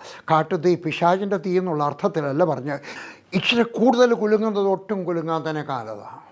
ഇച്ചിരി കൂടുതൽ കൈ അടിക്കുന്നത് ഒട്ടും കൈ കൊട്ടാത്തതിനേക്കാൾ നല്ലതാണ്. ഇച്ചിരി കൂടുതൽ തുള്ളിച്ചാടുന്നത് ഒട്ടും അനങ്ങാതിരിക്കുന്നതിനേക്കാൾ നല്ലതാണ്. ഞാൻ പറഞ്ഞത് അനങ്ങാതിരിക്കുന്നതുകൊണ്ട് ഭക്തി കുറവാണെന്നൊന്നും വിചാരിക്കരുത് കേട്ടോ. എങ്കിൽ wild fire is better than no fire. Wild fire ഏതർത്ഥത്തിലാണ്? പരിശുദ്ധാത്മാവിൻ്റെ. ഹല്ലേലൂയ. അനുസരിക്കാൻ മനസ്സുള്ളവനെ, മറ്റാരും ചെയ്യാത്തത് ചെയ്യാൻ മനസ്സുള്ളവനെ ദൈവം കണ്ടു. അവൻ താഴെ വീണെന്ന് എഴുതിയിരിക്കുന്നത്. അവൻ താഴെ വീണു. ഹല്ലേലൂയ. അവനെ ദൈവം കണ്ടു. എന്നിട്ട് അവൻ നേരെ പോയത് നേർവീതിയിൽ പാർക്കാൻ ഒരുക്കമുള്ളവനെ കണ്ടു. നേർവീതി. പിന്നെ നമ്മൾ നടപ്പ് നേർവീതി ആയിരിക്കണം. ഞാൻ രക്ഷിക്കപ്പെട്ട് കഴിഞ്ഞപ്പോൾ പട്ടാളത്തിലാണ് ഞാൻ ആലോചിച്ചു, തൊളിക്കോടൊരു കുഞ്ഞുമോനച്ചായനുണ്ട്. കുഞ്ഞുംപാപ്പിച്ചായൻ്റെ മോൻ കുഞ്ഞുമോനച്ചായൻ. കുറച്ച് നാളായവൾ മരിച്ചിട്ട്.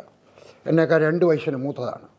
ഞങ്ങൾ ഒന്നിച്ച് പന്തളം പോളിടെക്നിക്ക് പഠിച്ചു. അച്ചായൻ PDC കഴിഞ്ഞിട്ട് പോയി, ഞാൻ 10ാം ക്ലാസ് കഴിഞ്ഞിട്ട് പോയി. എൻ്റെ പപ്പായുടെ കസിൻ്റെ മോനാണ്, 3rd കസിൻ എങ്ങാണ്ടാണ്. ഒരു ദിവസം ഞാൻ അച്ചായൻ്റെ മുറിയിൽ ചെന്നപ്പം ഹോസ്റ്റലിലാണ്. അച്ചായൻ അവിടെ ഇല്ല. അച്ചായൻ്റെ പോക്കറ്റിനകത്തൂടെ ഞാൻ രൂപ കിടക്കുന്നത് കണ്ടു. ഷർട്ടിൻ്റെ പോക്കറ്റിനകത്ത് വെള്ള ഷർട്ടാകൊണ്ട് കണ്ടു. 30 രൂപ ഉണ്ടായി. ഞാൻ അടുത്തോട്ട് പോയി മോട്ടിച്ചു. അച്ചായൻ അറിഞ്ഞില്ല. രക്ഷിക്കപ്പെട്ട് കഴിയുമ്പോൾ എനിക്ക് ഓർമ്മ വന്നു. ഞാൻ അച്ചായനെ 30 രൂപ അയച്ചു കൊടുത്തു. അച്ചായൻ്റെ ഒക്കെ പറഞ്ഞു, ഞാനായിരുന്നു എടുത്തത്. ഞാൻ രക്ഷിക്കപ്പെട്ട് കഴിഞ്ഞപ്പോൾ ഓർത്തു, ആറ്റിങ്ങിൽ എനിക്കൊരു ചേട്ടനുണ്ടായിരുന്നു, കുഞ്ഞുട്ടിച്ചായൻ. കച്ചവടക്കാരനാണ്. തേയില ചുക്കായുടെയൊക്കെ വലിയ ഹോൾസെയിൽ മാർക്കറ്റാണ്. B ലൈസൻസ് കടയാണ്. അച്ചായനോട് ചെന്ന് കഴിയുമ്പോൾ ഞാനൊരു ചെമ്മീൻ എന്ന് പറഞ്ഞ പുസ്തകം എടുത്ത് നിക്കറിൻ്റെ അകത്തോട്ട് ഒളിച്ചു വെച്ചുകൊണ്ട് കൊണ്ടുവരുന്നു. ഞാൻ അച്ചായൻ്റെ ക്ഷമ പറഞ്ഞു. രക്ഷിക്കപ്പെട്ട് കഴിഞ്ഞിട്ട് ഇന്ന് വരെ ഞാൻ ആരോടൊക്കെ എന്തൊക്കെ തെറ്റ് ചെയ്തിട്ടുണ്ടോ, രൂപ കൊടുക്കാനുണ്ടായിരുന്നോ, എല്ലാവരുടെയും കൊടുത്തു തീർത്തു. ആരോടൊക്കെ തെറ്റ് ചെയ്തോ അവരോടെല്ലാവരോടും ഞാൻ ക്ഷമ ചോദിച്ചു. സകലരോടും. ഞാൻ ഇന്നലെ വൈകുന്നേരം സൂമിനകത്ത് പ്രസംഗം ഇങ്ങനെ പറഞ്ഞു, ഞാനിരിക്കുന്ന മേശയുടെ അപ്പുറത്തൊരു കട്ടിലുണ്ട്. ഞാൻ പറഞ്ഞു, ഞാൻ ആ കട്ടിലെ കിടക്കുകയാണെന്ന് വിചാരിച്ചു. ഞാനിവിടെ കിടക്കുന്ന സമയത്താണ് പെട്ടെന്ന് എനിക്ക് മനസ്സിലായി ഞാൻ മരിക്കാൻ പോവാണ്. 1 മണിക്കൂറേ ഇനിയും കഷ്ടിച്ച് കാണത്തുള്ളൂ. സത്യം പറയുകയാണ്, എനിക്ക് ആരോടും ക്ഷമ ചോദിക്കാനില്ല. ആർക്കും ഞാൻ 1 രൂപ കൊടുക്കാനില്ല. ആരോടെങ്കിലും ദോഷം ചെയ്യണം, ആണായാലും പെണ്ണായാലും ബന്ധുക്കളായാലും ആരെങ്കിലും ആണെങ്കിലും എൻ്റെ കൂടെ പ്രവർത്തിച്ചവരാണെങ്കിലും ആരോടും ഞാൻ അനീതിയായിട്ട് പ്രവർത്തിച്ചിട്ടില്ല. ഉണ്ടെങ്കിൽ ഞാൻ ക്ഷമ ചോദിക്കാതിരുന്നിട്ടില്ല. നമ്മുടെ ജീവിതം അതുപോലെ ആയിത്തീരണം കേട്ടോ. ഹല്ലേലൂയ. താഴെ വീഴണം, നേർവീതിയിലായിരിക്കണം. വീട്ടുപേരിട്ടിരുന്നാൽ പോരാ. ദൈവത്തിൻ്റെ അനുഗ്രഹം, മെഴ്സി ഓഫ് ഗോഡ്, അനുഗ്രഹ എന്നൊക്കെ പേരിട്ടിരുന്നാൽ പോരാ. ഹല്ലേലൂയ. നമ്മുടെ ജീവിതം നേർവീതിയിലായിരിക്കണം. ഹല്ലേലൂയ. എൻ്റെ നാമത്തിൽ കഷ്ടം സഹിക്കാൻ ഒരുക്കമുള്ളവനെ കണ്ടു. അങ്ങനെ അവനെപ്പറ്റി പറഞ്ഞത് കേട്ടോ. അവൻ്റെ നാമത്തിന് വേണ്ടി കഷ്ടം സഹിക്കാൻ. ഹല്ലേലൂയ. അതുകൊണ്ട് ഞാൻ പറയുന്നു, നമ്മുടെ ജീവിതത്തിനകത്ത് ഈ ഗുണങ്ങൾ നമ്മൾ ഉണ്ടാക്കണം. പിന്നെ യേശുവും വിളിച്ചു കേട്ടോ, പിതാവേ പിതാവേ എന്ന് വിളിച്ചു. എൻ്റെ ദൈവം മൈ ഗോഡ് എന്ന് വിളിച്ചു. അത് യേശു വിളിച്ചതാണ്. മനുഷ്യർ വിളിച്ചത്, മനുഷ്യരെ ദൈവം വിളിച്ചത് 2 പ്രാവശ്യം വിളിച്ച് 7 പേരാണ്. നമുക്ക് ഈ യോഗ്യതകൾ ഉണ്ടാക്കിയെടുക്കാം. അവൻ പറയുന്നെങ്കിലും പറഞ്ഞാൽ അനുസരിക്കുന്നവരായിരിക്കാം. നമ്മൾ നേർവീതിയിൽ താമസിക്കുന്നവരായിരിക്കാം. അവൻ എന്തെങ്കിലും പറഞ്ഞാൽ അനുസരിക്കാൻ മാത്രമല്ല, അവൻ്റെ കൽപ്പനകൾ ആചരിക്കാൻ ഒരു വെമ്പലുള്ളവരായിത്തീരാം.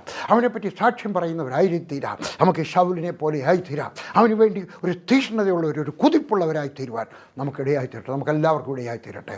നമ്മളെല്ലാവരും ചിന്തിച്ചാട്ടെ, നമ്മളെല്ലാവരും ആഴ്ചയിലെങ്കിലും ഒരിക്കലെങ്കിലും ഒരാളിനോട് യേശുവിനെ പറ്റി പറഞ്ഞാൽ ഈ ലോകത്തിൽ എന്ത് സംഭവിക്കും? ചിന്തിച്ചാട്ടെ. അച്ഛന്മാർ വിചാരിച്ചാൽ, തിരുമേനിമാർ വിചാരിച്ചാൽ, പാസ്റ്റർമാർ വിചാരിച്ചാൽ, വിശ്വാസികളെല്ലാവരും വിചാരിച്ചാൽ, എല്ലാവരും കൂടി തീരുമാനമെടുത്താട്ടെ. ഞാൻ ആഴ്ചയിൽ ഒരിക്കൽ ഒരാളിനോടെങ്കിലും യേശുവിനെ പറ്റി പറയും. ഞാൻ ഇന്നലെ തലമുടി വെട്ടിക്കാൻ പോയി, അല്ലേ, പണ്ടൊരിക്കൽ എറണാകുളത്ത് ഞാൻ തലമുടി വെട്ടിക്കാൻ പോയി. എത്ര രൂപയാണ്? അയാൾ പറഞ്ഞു, ഞാനങ്ങ് മറന്നുപോയി കേട്ടോ. അയാൾ പറഞ്ഞു 100 രൂപയോ? ഞാൻ പറഞ്ഞു 100 രൂപയോ? ഞാൻ പറഞ്ഞാൽ എനിക്ക് മനസ്സിലായി, 80 രൂപ എൻ്റെ തലമുടി എവിടെയാണെന്ന് കണ്ടുപിടിക്കുന്നതിന് 20 രൂപ വെട്ടിയനും. അത് പണ്ട് നാട്ടിൽ വെച്ച് പറഞ്ഞാൽ. ഇന്നലെ ഞാൻ വെട്ടിക്കാൻ പോയി. 3 പുസ്തകം കൊണ്ടാണ് പോയത്. 3 പേർക്ക് കൊടുത്തു.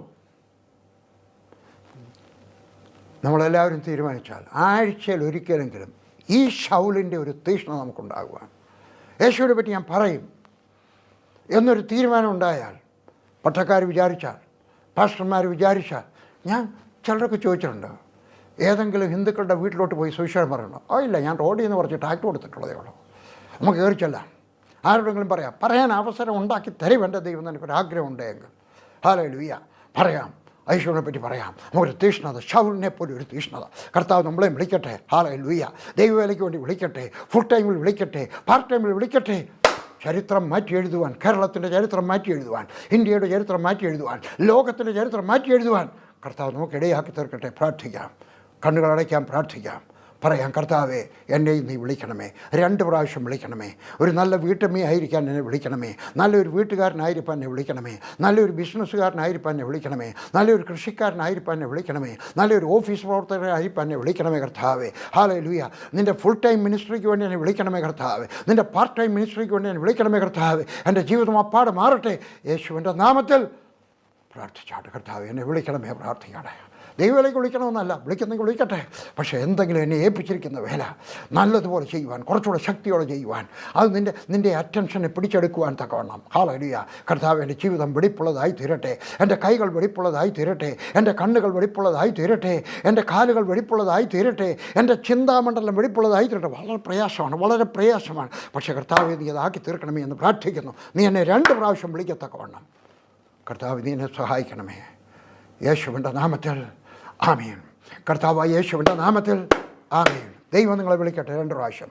വീട്ടുകാരത്തി നിന്നെ വിളിക്കട്ടെ, വീട്ടുകാരാ നിന്നെ വിളിക്കട്ടെ, വിദ്യാർത്ഥി നിന്നെ വിളിക്കട്ടെ, സൺഡേ സ്കൂൾ ടീച്ചറെ നിന്നെ വിളിക്കട്ടെ, കൃഷിക്കാരെ നിങ്ങളെ വിളിക്കട്ടെ, നേഴ്സെ നിങ്ങൾ വിളിക്കട്ടെ, ഡോക്ടറെ നിങ്ങൾ വിളിക്കട്ടെ, അക്കൗണ്ടൻറ്റ് നിങ്ങൾ വിളിക്കട്ടെ, ചാർട്ടേഡ് അക്കൗണ്ടൻറ്റ് നിങ്ങൾ വിളിക്കട്ടെ. നിങ്ങൾ ഏത് പ്രവൃത്തി ചെയ്തിരുന്നാലും അതിനകത്ത് ദൈവം നിങ്ങളെ 2 പ്രാവശ്യം വിളിക്കത്തക്കോണം നിങ്ങളിൽ യോഗ്യത ഉണ്ടാക്കിയെടുക്കട്ടെ. യേശുവിൻ്റെ നാമത്തിൽ ആമേൻ. അടുത്ത ആഴ്ച വീണ്ടും കാണാം.